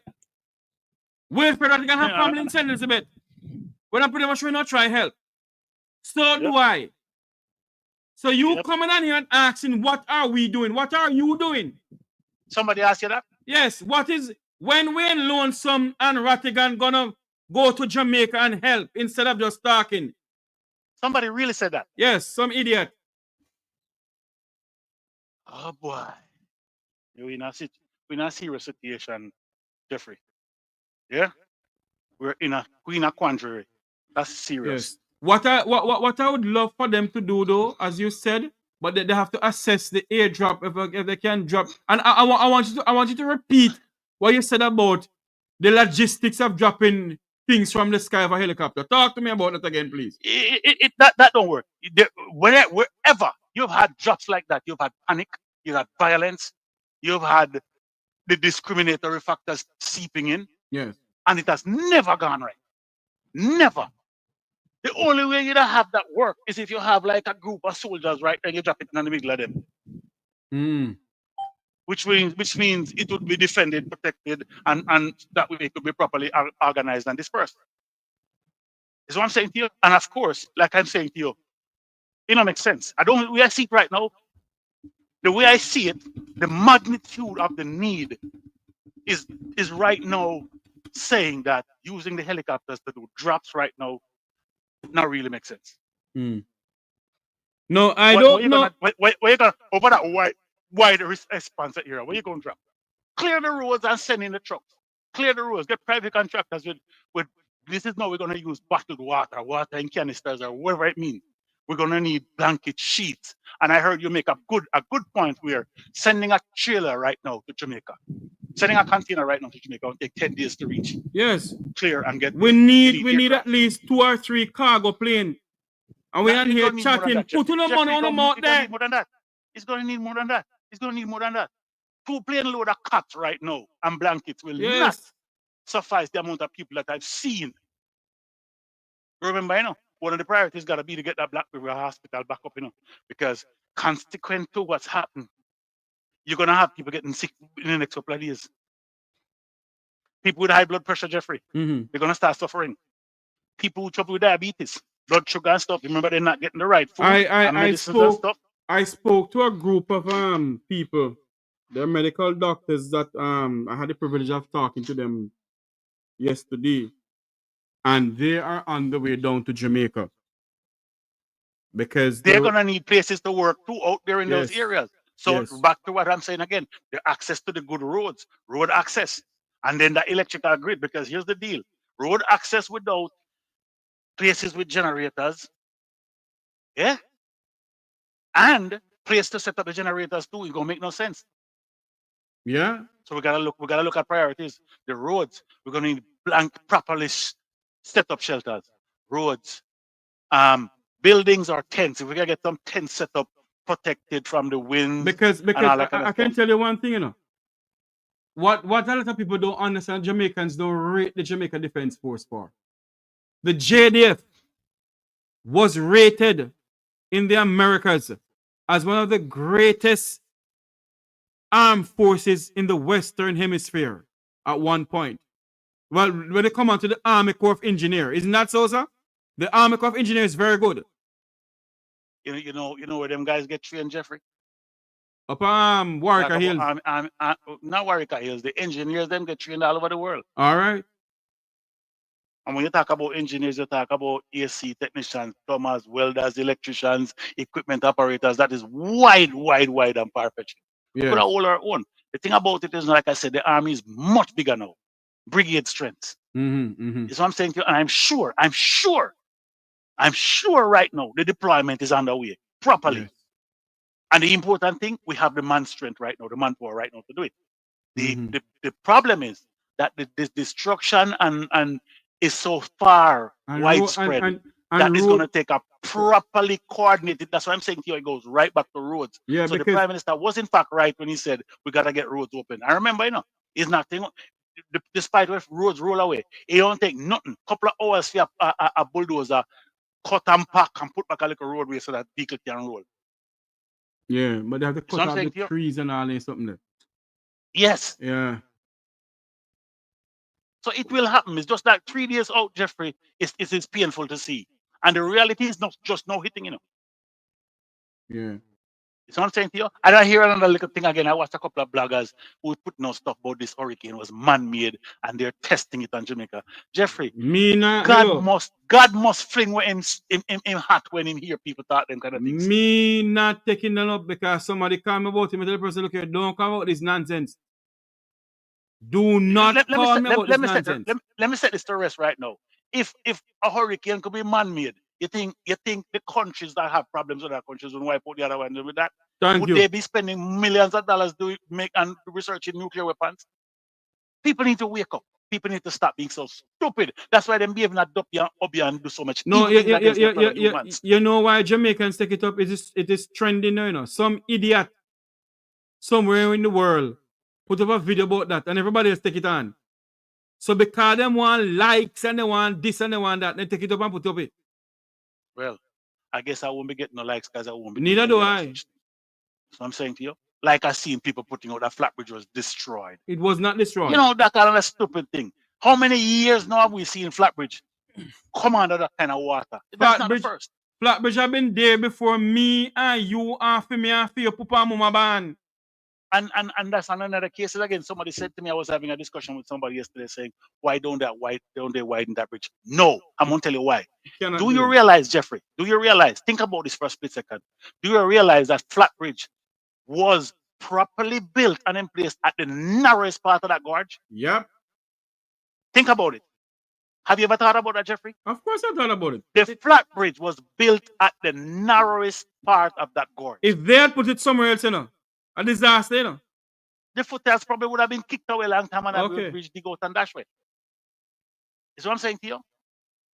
Widen that bridge is not an option. And all you have to do is just drive carefully when you go there. Yep. When it comes rain, they close that gate, drive Barry or drive Sligoville, or but you have the highway now. Yes. All Spend right, my friend. $130 and drive the highway. So listen me, keep up the good work. Listen, just keep your composure. You're gonna have a lot of those goons coming up with all kinds of crap. Keep up your appeal and please continue to ask the Jamaican people for unity. Yes. That's what we need right now. All right, and cooperation. Yeah. Help each other and all will be well in given time. It could have been worse. Indeed. All right, my friend. Have Thanks a much for good day, calling Jeff. in. Take it easy. Yeah, man. Good. The number to call is 954-529-8030. What's your take on what is going on in Jamaica? 954-529-8030. I want to show you a video that's coming into us. This is out of St. Elizabeth. Is it? I think it is. Yes, it's a Black River. I want to watch this video, show you this video here. Black River can't come back for now. Let me tell you, there's some mash up. This can't come back.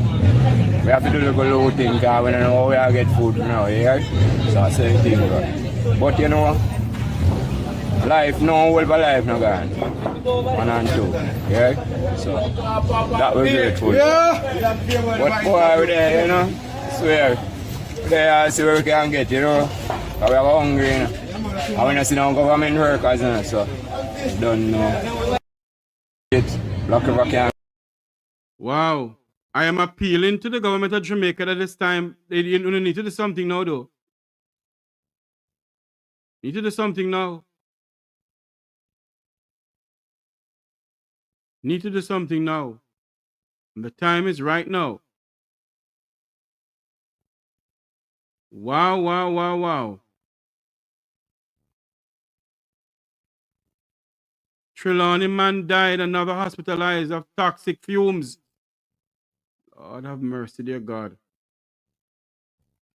The number to call is 954-529-8030. That's the number to call into the program.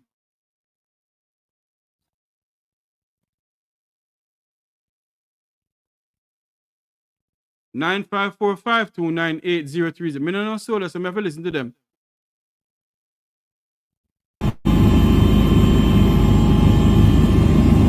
Overlooking Westmoreland.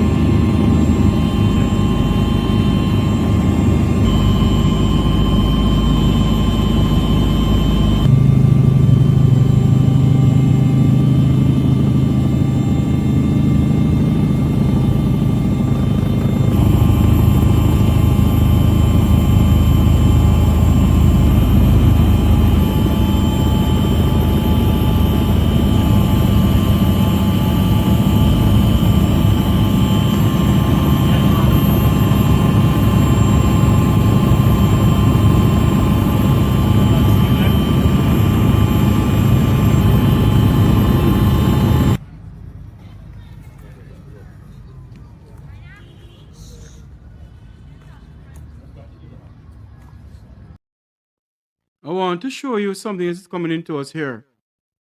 A well-known attorney at law is appealing for help. Let me show you this video here.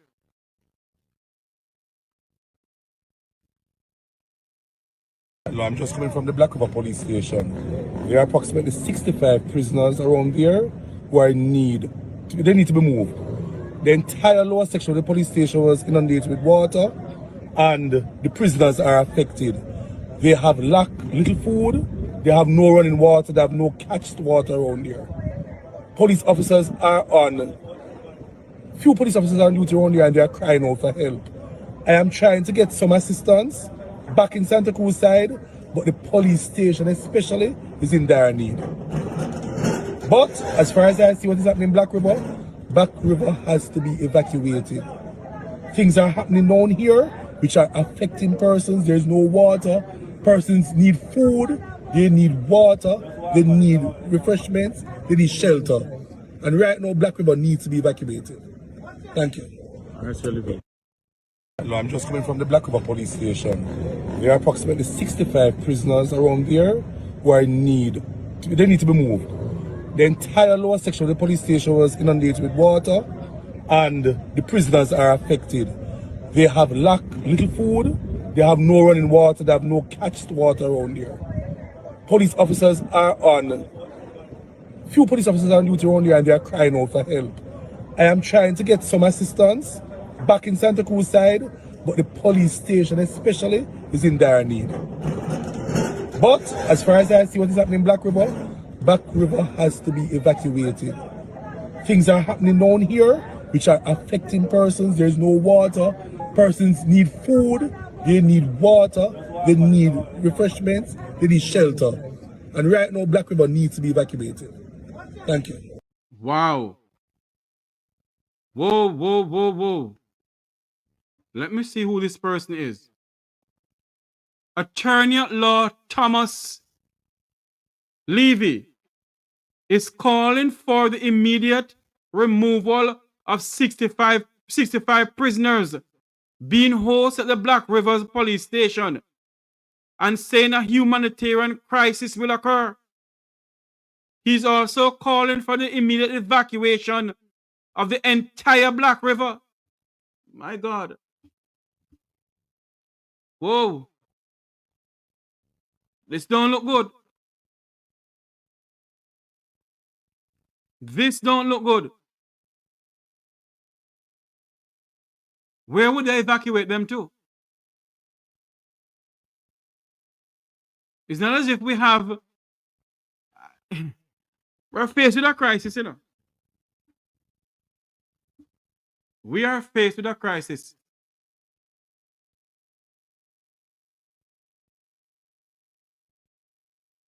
Now, we don't know if the Holland Bamboo Road is cleared.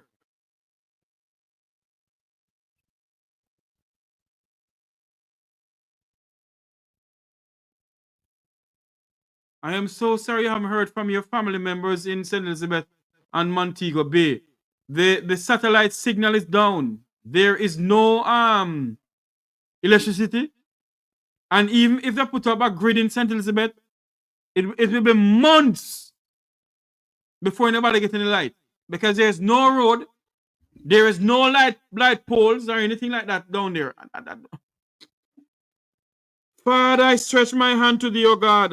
We need your help, Lord. We need your help. An attorney at law. Christ is an understatement indeed. Indeed, how great thou art. Christ is an understatement. I haven't heard from Walking in Divine Purpose. I don't know if she's all right. I'm trying to get a hold of her. No answer from her phone. Her phone is not going through. And I pray and hope that she's okay. We're trying to get a hold of Walking in Divine Purpose because she has been great help to me on this program here. Anyone who can hear from her, let me know. Anyone who wants to call into this program right now to appeal to your people, to talk to your people, even to talk to your government, the number to call into the program is 954-529-8030. I know you said that people is going out to Westmoreland to give out stuff. Now, I do not know what part they're driving to go down to Westmoreland. I don't know.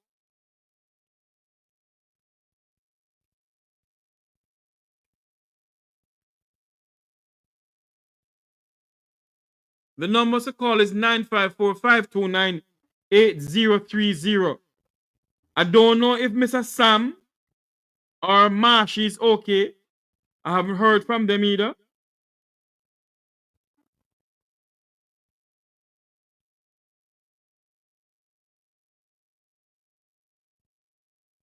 I don't know. But we have to figure out something here. The number to call is 954-529-8030. Let me search for some more happenings going on in Jamaica right now. There's a video here that I want to make you see. This here is coming from a Jamaican who owns business in Jamaica.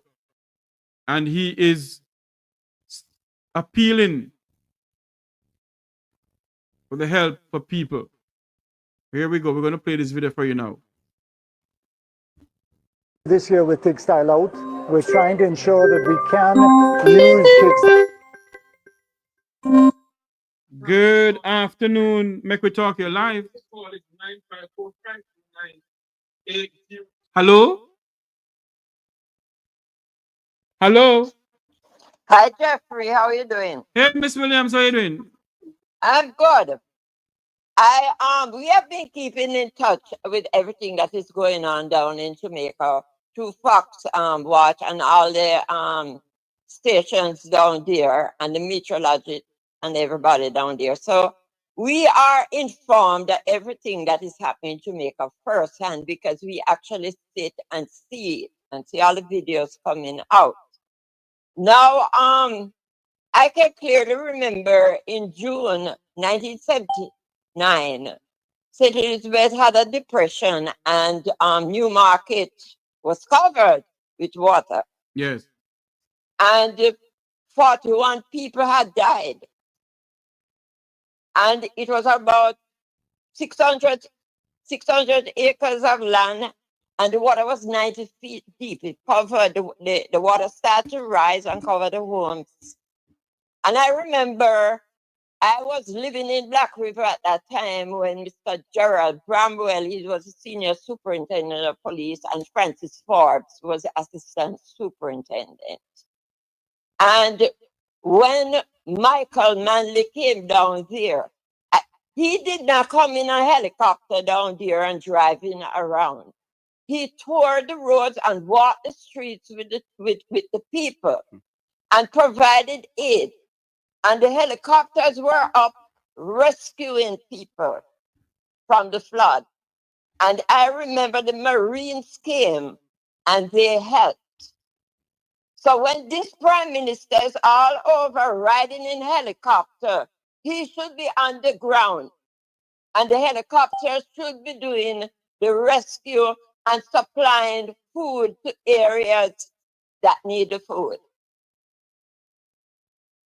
And to the person who called you and said Rattigan and Lonesome should tell them go to hell, because the fact is this, that we here in the diaspora are doing our share. But we are not sending no money to no that gov. Our money or our help must reach the people. So we are sending money to buy food and for it to be packaged and take to the people in the different areas that need help. We are helping the poor and the needy, not no .gov, because we do not trust these people down there anymore. We don't want no illicit enrichers get all of our money here at all, our charity money. So, Jeffrey, we are helping. Thank you. Thank you very much for calling in. Thank you so much. The number to call is 954-529-8030. 954-529-8030. What is it taking? What is going on in Jamaica, and how can we assist? Will you send your money to the Jamaican government, or will you find a different way of assisting your fellow Jamaicans? 954-529-8030. That's the number to call. Let me go back to this video here. Allowed to be part of the benefit drive of trying to help individuals on the western half of Jamaica who've been so deeply affected by Hurricane Melissa. For the stores that are supporting this effort, we are hoping that we can bring on more companies or organizations to help participate and support this drive. It's very important that we try to generate as much support as possible in the foodstuff areas, in the clothing areas, in the hardware and supporting item areas. It's very important that we... My brother, it's me again. Yes, sir. Me again. Yeah. I don't know if you want to talk off here or what. You want to talk to me personally off here? Yes, man. All right, hold on for me. Let me play back this video here. Try to generate as much support as possible that can help the families that have been so deeply affected on the path to the road to recovery. We're encouraging persons and families who are on the eastern, central and eastern end of the island who have not been affected to help and support those on the western end of the island. We're encouraging stores and participating stores in particular to give discounts, to be able to encourage supporters to come forward and lend their support at this critical time. It's important that we all stand up for Jamaicans who have been hit hardest, and we want to ensure that there's a road to resilience and a road to recovery, and we want to try and all play our part. We at the Jamaica Observer are stepping up to try and show that we can lead the way by example and encourage people to participate in the TSO version of helping the population that needs help so desperately.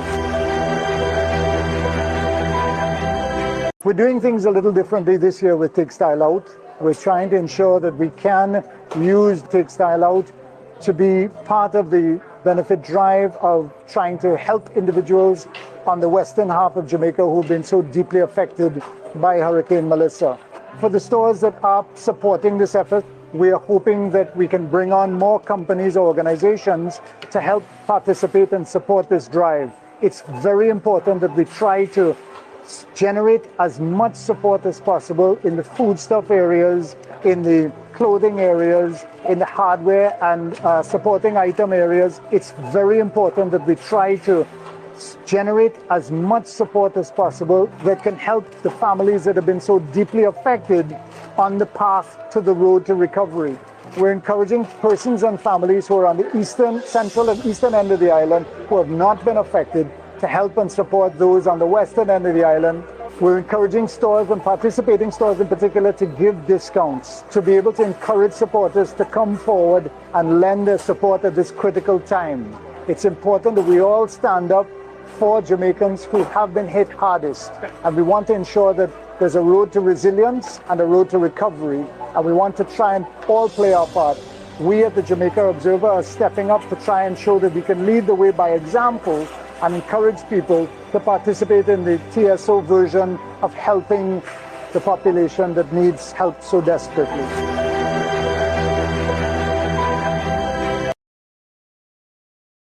My God, my God, my God. I have just gotten a call a while ago where there is some assistance coming in. We have to sit down and figure out a way how we're going to get this assistance to Jamaica. So I'm going to do that. I want to show you a video here. Let me take this off of here.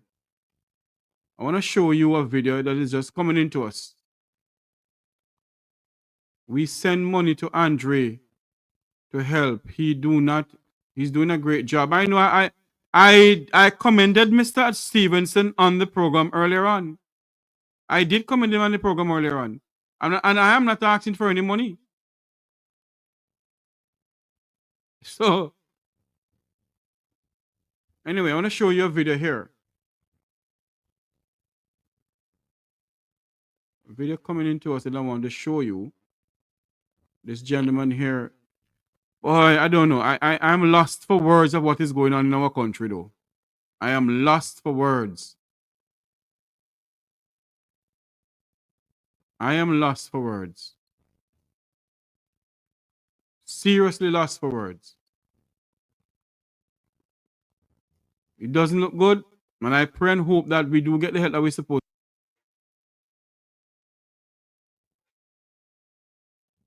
Wow. This man is saying that he sees waves up to 20 feet high. Let's listen to what he's saying during Hurricane Melissa. I see waves up to 20 feet high. I see wave break from way out and drop way inland. And, you know, I reach a point where I have to just leave. Hurricane Melissa is a lesson to be learned. And it's an experience. I've never seen nothing like this in my life. And I was there 3, 4, 5, 6 o'clock yesterday. And what I see was unbelievable. I see waves born and growing Alligator Pond. I see waves up to 20 feet high.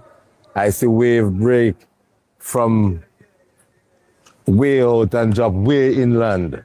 And, you know, I reach a point where I have to just leave and go home because I said there's nothing more I can do. I see the sheds and the zinc. I've lost like 4 or 5 eating areas, hundreds of thousands of dollars, but we have life, which is the greatest.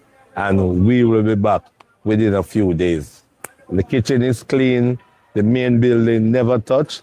We have to say that have a roof there almost 30 years.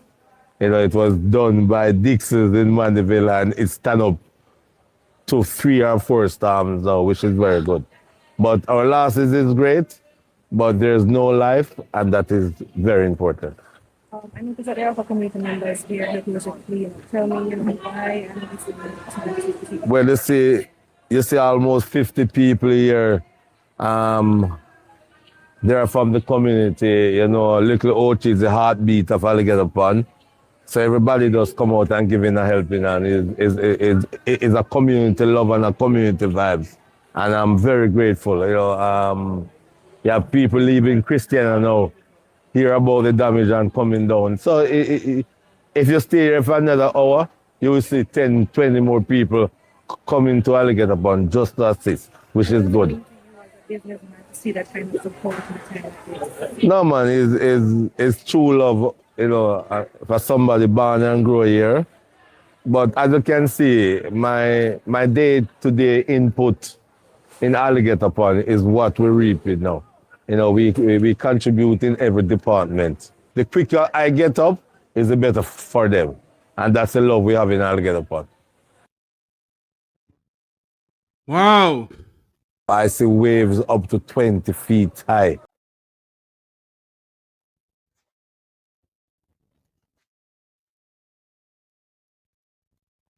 Wave up to 20 feet high. I want to show you a video now with people in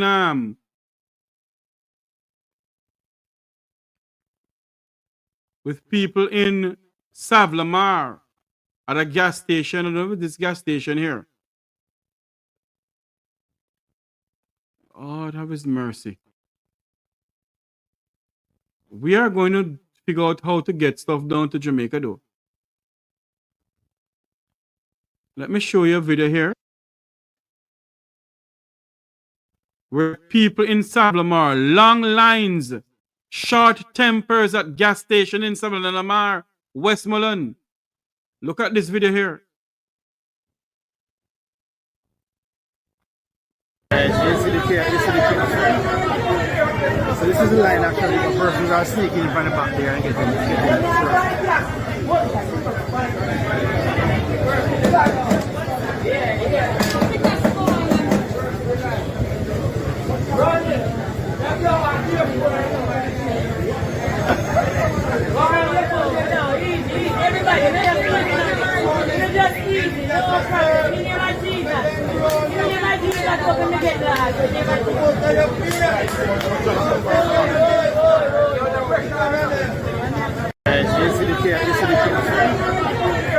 So this is the line actually, the persons are sneaking in from the back there and getting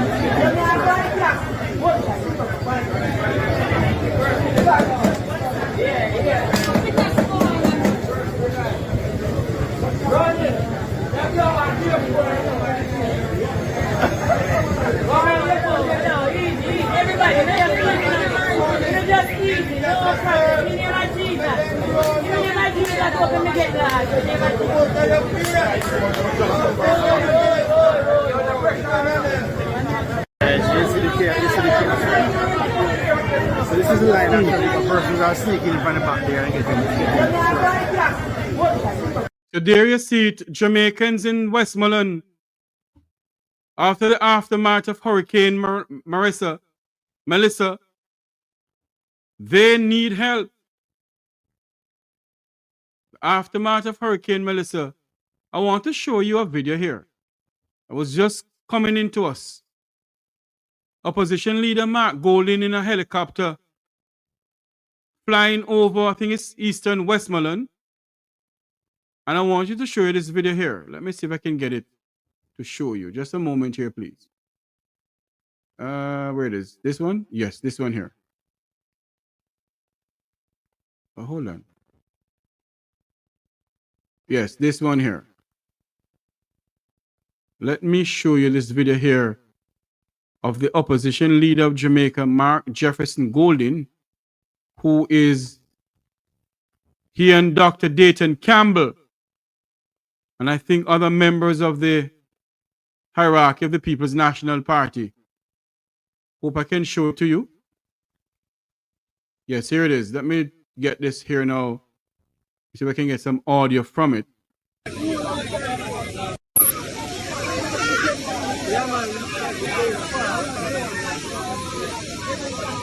That is to show you that there is no way they can travel by car straight down. He came down there, he doesn't have any supply either to give to the people. So there's nothing they can do until the roads are cleared. Opposition leader Mark Jefferson Golding and General Secretary Dayton Campbell visiting Eastern Westmoreland, I think. Here we go.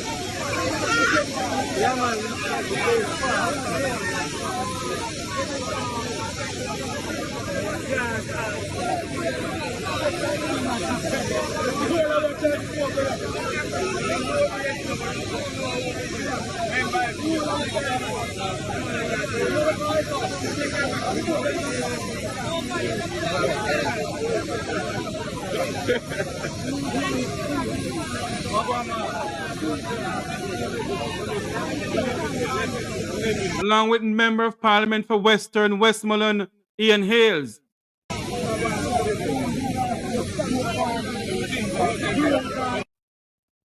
There you have it. Let's see if I can get another video here. The helicopter coming in with the opposition leader.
They're going to meet opposition leader Mark Golding now. That's MP for Western Westmoreland, Ian Hales. MP for Eastern Westmoreland, Dr. Dayton Campbell, who is also the General Secretary of the People's National Party, as opposition leader Mark Golding touched down in a private helicopter to survey damage in Western Westmoreland and Eastern Westmoreland.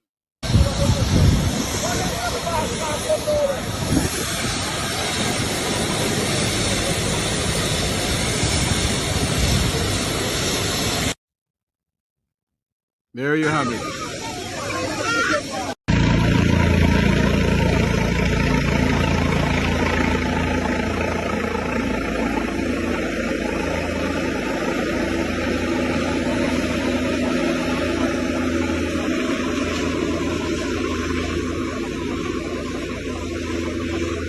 So there you have it.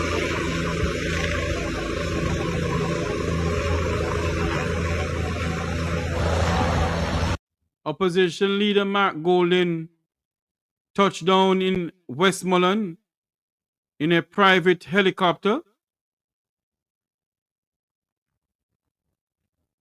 to look what is going on in the parish of Western and Eastern Westmoreland, the constituencies there. My God. That's what I'm thinking. That's what I'm hoping also, Miss Daphne. I pray every single soul get help. Because I am sure if Mark Golding could have traveled with an entourage of food to help people, would have done so. They can't. They cannot, because The roads are impassable. Okay, let me show you something else that's coming into us. Is the picture is not a video of Alan Bamboo. Piles and piles of car 5 hours ago.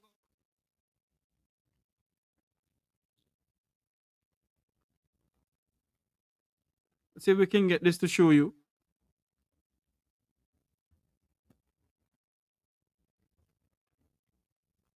This is Alan Bamboo.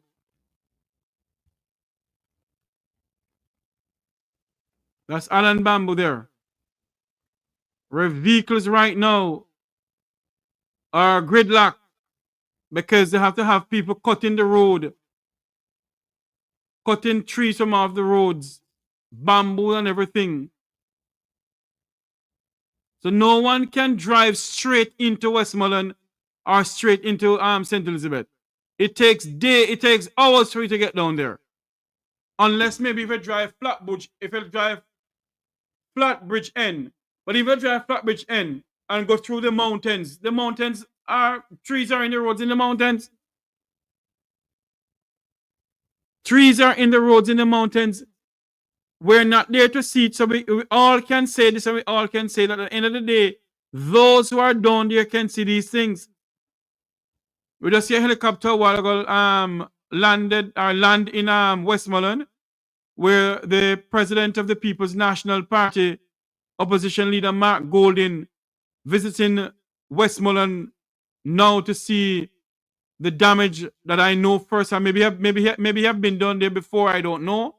But he went down there now to see what's going on. You can see, oh, have his mercy, dear God.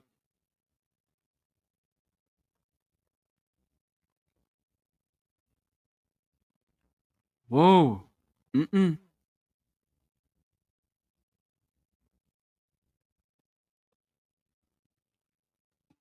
My God, my God, my God, my God, my God. This don't look good for Jamaica at all. People need help. And I am appealing to everyone on this platform here. Do something to get some help to the people. Well, I see we're in minutes leading to the... Okay, where is this? Where is he now? Oh, the Prime Minister is speaking to the CEO of the Savanna-la-Mar Hospital. We're going to show you this one here now. Where Prime Minister Holness.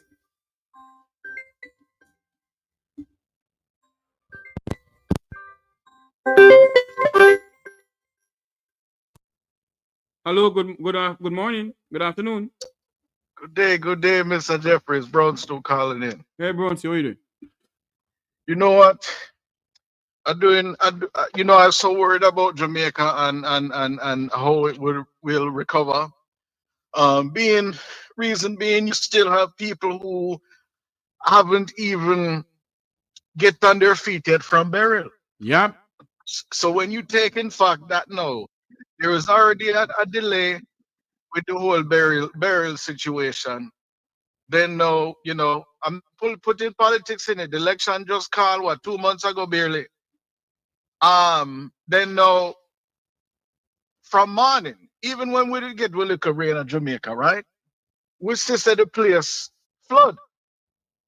But yet still the people in Jamaica, they still decide to litter the community. It's not all the way politician this and politician that. We have to look at how we live as Jamaicans, how we treat the environment. Now, all these roads building are over all of these years. No improvements have been made to the drains. Am I wrong? You're correct, sir. So therefore, now the two political parties hasn't done any significant improvement to the drainage in the system in the country, sir. Because we went into this town knowing the condition of the country. And if you have the public works system not operating properly, there is no public works department anymore, sir. See it there? So this is a big shame, and then even throughout all of this, we still have people looting. We still have It's people not looting. What you saw there, it wasn't looting enough. The owner of the supermarket in Black River gave permission for them to go in there and take what they want. Just don't mash up in place. Because the roof gone off of the place already. So I say, oh, sure, you take what you want, take it. But just don't mash up the place anymore. Well, when I said looting, I wasn't really referring to that instance. Oh yeah. As far as, okay, I have a relative in Jamaica.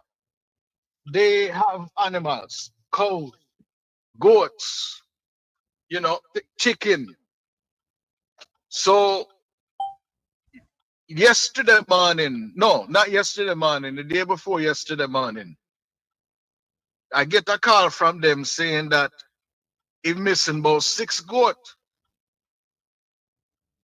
Mm-hmm. Then now, members of the community gather with him, right? I look for the goat and whatever. Come to find out, the people them surround him. I think it was about 7 people within the community surround. Find the goat them. Tie up on one horse corner. When them corner the gentleman them I say them thief goat for politician. Because politician promised somebody else goat through the storm. Me not talk about that right now. Me talk about something. No, I'm just saying in general, Jeffrey. Yeah. If this is not a wake-up call for Jamaica, what will be? Everybody need to come together. We need to take out the red out of, the orange out of this. We need to take out the green out of this. This storm could have completely just wiped out the whole of Jamaica, Them not take out none of that, sir. This is a shame, and we're afraid to send aid to the government. Somehow we know we have to send barrel, things like that. Although the barrel take a little time to get there. This is a shame. Not everybody can run God Jamaica right now. We already have a shutdown here in America. Some of us work for the government. We don't get paid from XYZ. And then now we forgot to take up the little money where we're there and sit on pan figure give false organization. All of this. But you know something to say? Jeffrey, why you going on that road? Lord have mercy. Some of them who wear some money go get Jamaica there, them the thief money and I quiet way. Yes, and that is why I say, you know what? I pack up 4 barrels this morning, I said, you know what? That is all I have to give. Because you know what, Jeffrey? I am here suffering myself. Because, like I said, I'm not putting no politics in this. But the people them out there, help your community. Don't help down your community. Help your community move forward. Move up. Hold on there for me. It's not all Jamaicans in the United States and in the food stamp, The most people, hold on for me, son. You may talk. The most people who is on food stamp in the United States is American citizens, not Jamaicans. Go ahead for me. Yes, it's just this is a troubling time because I see so many images. I talk to residents, over FaceTime or internet, etc. And it's almost like this. I said to myself the first couple of times, I said this cannot be Jamaica. This must be a joke. But when you have people say they must sleep on wet mattress for 3 days, them don't have nowhere, them can't see nowhere for go get no food because them don't want to wash way. But the fact of the matter is, sir, there is no food right now. No place for them to get food.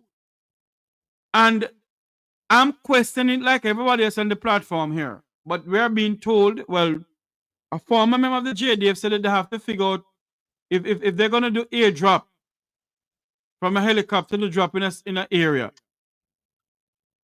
We have to be careful how we do that. It has to be patrolled somehow, some way, because people, you see, like the same way put up when they fight over gas. It's the same thing that's going to happen now. There is no what, somebody must be there to distribute it the right way. Because to the way how I see Jamaica mash up, this is like a Hurricane Katrina for Jamaica. This past Hurricane Katrina. You see what I mean? No. So it's like everybody really have to come together and really think out of the box, because this will take a while if some people don't even recover from burial yet. There's a lady there's a lady on this platform. And Miss Daphne, don't mind me saying it. Miss Daphne have a roof over her head. She try something, put up a little thing. I'm going to try help her with the help of people here on the platform. And Miss Daphne been trying to put up some more things to make sure she can have a little roof for living her. It gone now. Her mother and father house gone. She don't have nowhere to live now. Nowhere. St. Elizabeth is flattened. It's like you drop a bomb into a war zone. It become a war zone.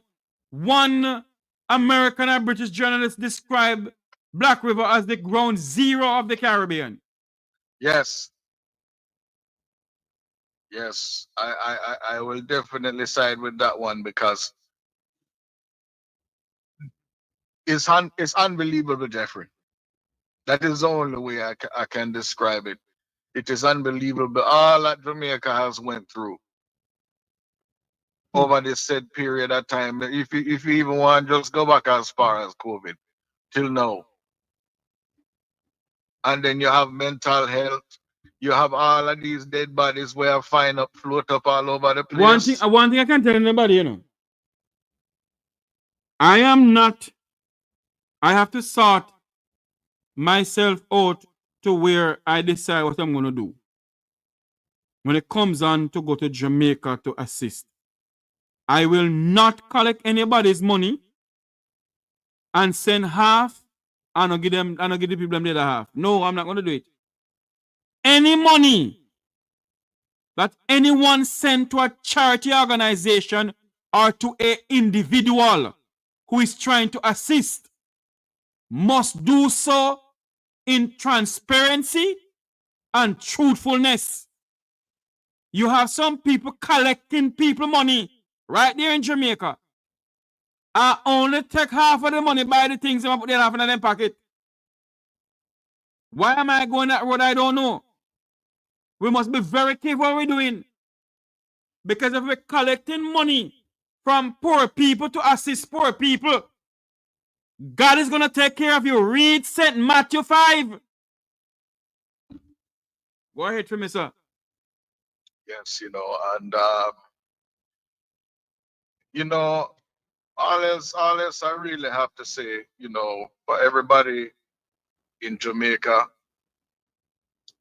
I hope this storm will teach you how to really appreciate life and what life has to offer. Some of us could have washed away, drowned, etc. in this storm. But if you wake up this morning in Jamaica, just be grateful that you have life. You might not have a roof, you might not have a house, but be grateful that you have life. Because without life, nothing else matters. Same way. All right, my friend. Thank you, Jeffrey. Thank you. All right. All right. Let me repeat myself once more. If you decide to accept people money from overseas, good afternoon, make we talk here live. Good afternoon, Mr. Jeffrey. Good afternoon, ma'am. How are you doing? I'm good. You sound very I'm down like just myself, yeah. not very done, but down. I have a daughter. Yes, ma'am. She works at the court office in Savanna-la-Mar, Uh-huh. and she lives in Savanna-la-Mar. Uh-huh. And since her name is Mrs. Miller, and since the Mrs. hurricane, Miller? yes, What is her first name, ma'am? Zorna, Zana. yeah, She's a JP? yes, Zana is a good friend of mine. that's my daughter. That's your daughter? Yeah, Lord of mercy. Let me see. I wonder, but you see what happened, you know? There is no cell service nowhere in Westmoreland. yeah. Because I spoke to my nieces yesterday. yes, They left from Negril and went to White House to get because they work at Sanders. right. So they went there to get internet service so they could call me. But I can't get in touch with my daughter. So the road from Negril to White House is cleared. Yes, I think so. I don't Yes. know exactly where they drove, but they went there. Mhm. But one of my nieces told me that where Lorna Lynn lives, they're not able to get around there because it's blocked. Okay, tell me where exactly, because I don't remember where exactly Zana is. Zana live in the Fort William area? No. She lives in Sav. I don't know the place where she lives, but Okay. I know she lives in Sav. I wonder if I can get in, but if I even call my good friend the mayor, I'm not gonna get through with the mayor because there is no cellular service there. Yeah, I'm a little bit worried right now because it's. Okay. Let me appeal to anyone who know Zana Miller. She's a short lady, not that tall, very petite. That's right. Very petite. Yeah. She's a very helpful person because I can call her and say, Zana, excuse me, help me out. Anyone who knows if there is a cellular service, if there's a cellular access within Savanna-la-Mar, White House, and those places, call the Make We Talk program for me. My number is I need also a somebody WhatsApp to go number. check her. Yes. My number is also a WhatsApp number. I wonder if we even call the Savanna-la-Mar police station, there's nothing. Because the Can you Savanna-la-Mar... get through to them because they know her very well? Yes, they know her very well. I was just going to say that to you. Yeah. I wonder if... have you called them? No. There's no cell service down there, and that's what I know. Because I'm not getting nobody from my family in the grill. Nobody I can get through Everywhere in the is grill. gone. Nobody. Well, my sisters are in the grill too. Because I know your family. You know my family? Mm-hmm. Okay. Maria, Juliet, yeah. What? All right. Mm-hmm. I can't get And the two of us, Cherry and all those people. Yeah, I can't get a hold of anybody down there. But I'm a bit because concerned of with that. Zana though, because Yeah. Because she just went through something very horrible. Yes, I know her son and everything like that. Yeah, my grandson, my first grandchild. So I know, if something happens, she must be very down right now. God on mercy. And I know she don't take stress that lightly either. No, she doesn't. So if you could if anybody knows her, and Anybody who knows, see if you could find, anybody who knows Zana Miller, she was working at she still work at the courthouse. She works there. Yeah, she still works there. She's a clerk of the court, I think, at the Savanna-la-Mar courthouse. She's a very nice person. Anybody who's hearing this broadcast or know somebody down in Savanna-la-Mar can you ask Zana Miller to either call her mother or call Jeffrey Tavares at the Mequitalk program 954-529-8030. That's my number. I won't give out her mother's number. 954-529-8030. Zana Miller, she works at the court office in Savanna-la-Mar. I know cellular service is down.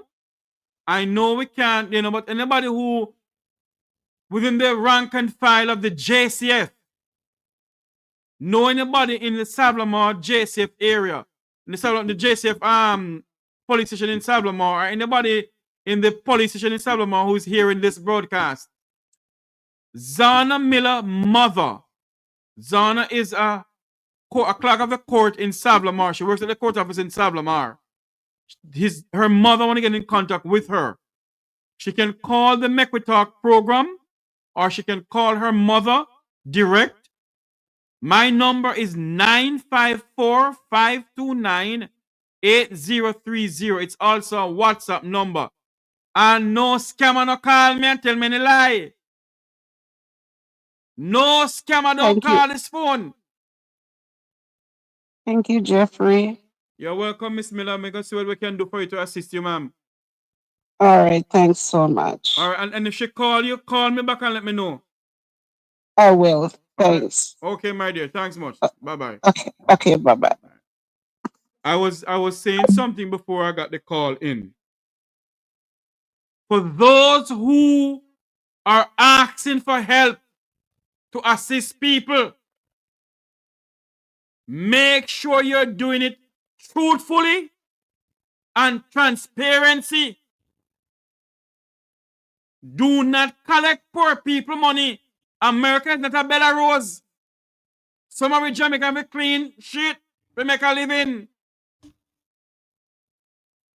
Some of the Jamaicans have 3-4 jobs. So if we decide to give you something to assist people within St. Elizabeth, Westmoreland and Hanover and wherever, make sure you do it with truthfulness. Make sure you use the money correctly. Not take poor people money, put in your pocket, and take half of it. Go do so for the other people them. We serve an awesome God. Be careful what you're doing. I don't know why I go down that road.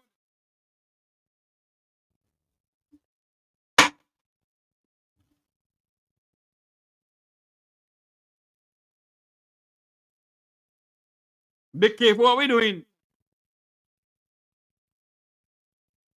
Let me appeal. Anyone who knows Zana Miller, Miss, I think she's married now. Zana Miller, she's a justice of the peace. She works at the court office in Savanna-la-Mar. We are trying to get in contact with her. That's Zana Miller.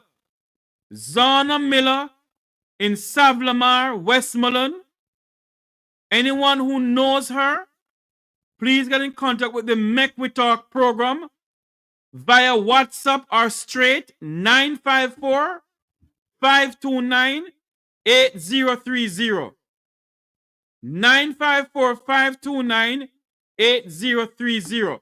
Anyone who knows Zana Miller, she works at the court office in Savanna-la-Mar, or any police officer from the Savanna-la-Mar police station, can you pass on this message to Zana Miller? Or if you know that she's okay, can you call 954-529-8030? It is also a WhatsApp number. We're trying to get a hold of her. I figured out a way to get in contact with my family. I don't call out their name, but I'll figure out a way to get in contact with them. The people of Westmoreland, St. Elizabeth, St. James, Trelawney, Montego Bay is affected with this hurricane. They need immediate assistance. If we don't assist them, a humanitarian crisis It's upon us. It's going to be upon us.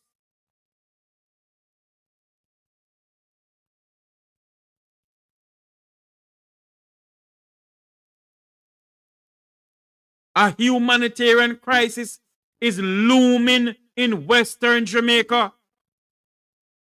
If the people of St. Elizabeth, the people of Westmoreland, do not get the immediate assistance that they need, a humanitarian crisis is looming. For Jamaicans who live in the Jamaican diaspora, if you can help, figure out a way to help. I will not tell you where to send your money and where not to send your money. All I can say, be careful how you sign on to certain charities. All of us, everybody had charity. All of us, everybody had charity. And I don't know why I got on that road this month a while ago. But you have some people collecting poor people money and putting it in them pocket. Be careful what you're doing. 9545298030. That's the number to call into the program. It is now 3:13. Whoa. It's time for me to come off of the program now. I'm gone too long, Penny. The people need food to eat. I want to show you a video from the Savanna-la-Mar Hospital with the Prime Minister. Here we go.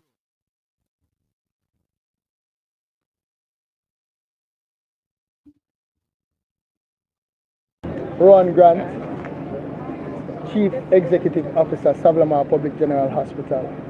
Well, you're on the grounds of, well, what was Savanna-la-Mar Public General Hospital? We suffered extensive loss to our general stores, to our A&E, to the general ward, to the admin building, to even our chapel. The entire roof is gone. So, and the outpatient department, that's totally gone as well. We actually know, well, we are expecting our chapel to come to collect 3 of our maternity patients who are critical, but if they don't come in time, we have to transport them across the street to Royal Medical, or even SMO will try to find some other evasive ways to save those lives. Our senior public health nurse is working with us as well to get out the excess triage, because we just triage about 50 patients, and of the 50, more than half of them are just for health centers. So, and we are short staff as well.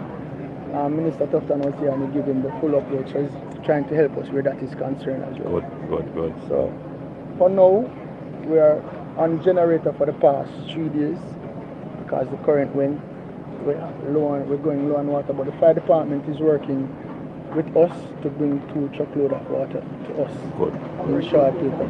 The operating theater, we're not operating full. Yeah, at present, as you have seen, South Hospital got affected very badly, but we're still holding on.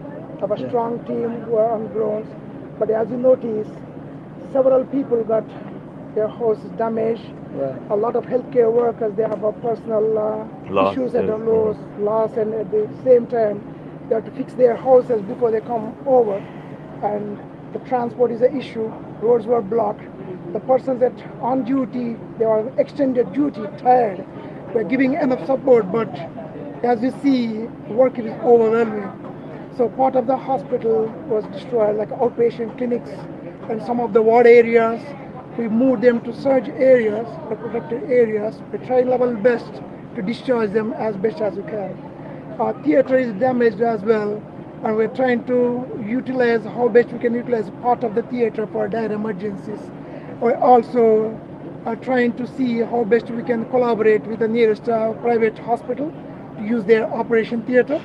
So for some of the urgent cases like you said you had some medevac cases. Those are critical right now, or that's a maternity case. Maternity cases. Maternity cases, they are due to deliver. They are full-term patients, so they have to be delivered within a week. Like not like a dire emergency, but we're trying to see how best we can accommodate them. Yes. So we have an issue with the lab as well. So we are looking at the resources and risk and benefits. If they reach to a dire emergency, we have to take them and deliver them here to save their lives.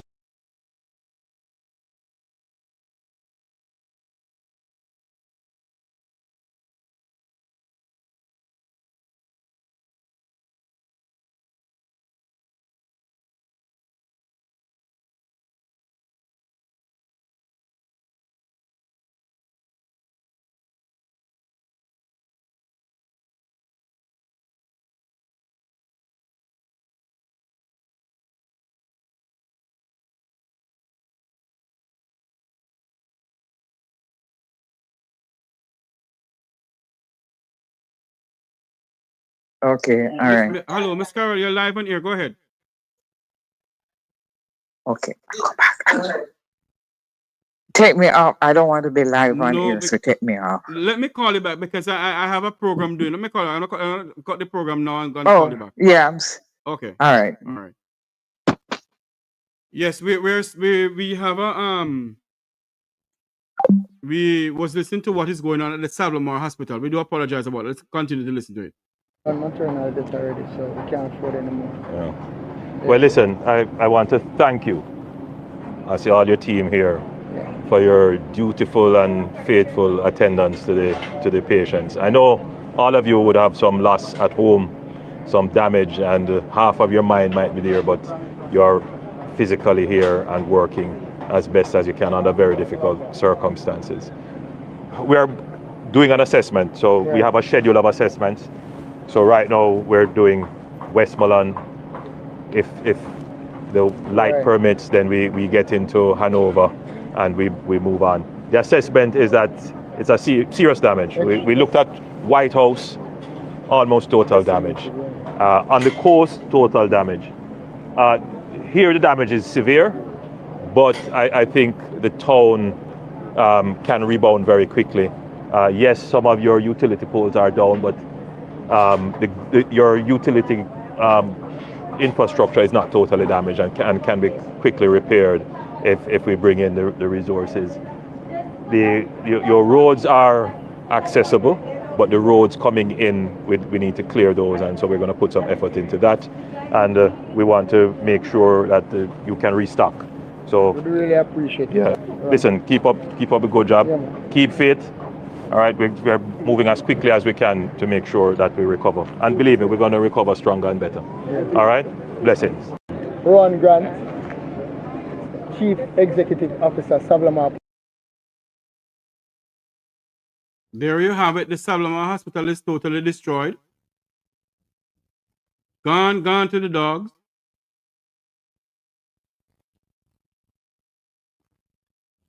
It's all gone. We're gonna show you one last video. I want to show you one last video. Then I go off air and see what I can do to assist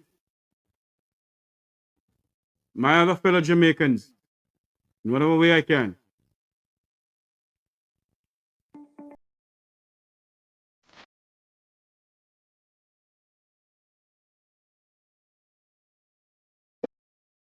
Donald Stanks International Airport in Montego Bay. As the Donald Stanks International Airport in Montego Bay, it is not usable. That is right there. It's not usable. So that's the Donald Stanks International Airport in Montego Bay. It's not usable at all. There you have it, my friends. Our nation is in crisis. See what you can do to assist. And this is where I want to say so long from here for another day. Until you hear my voice again, I'm Jeffrey Tavares saying so long. For those who wishes to assist in any way you can, please go ahead and do it. I'm going to have a conversation with some people pertaining to how we can assist. And then we'll come back to you with it. But until you hear my voice again, I'm Jeffrey Tavares saying so long. May God bless you. May God bless our island home, Jamaica land we love. And see what we can do to assist our people. Good afternoon.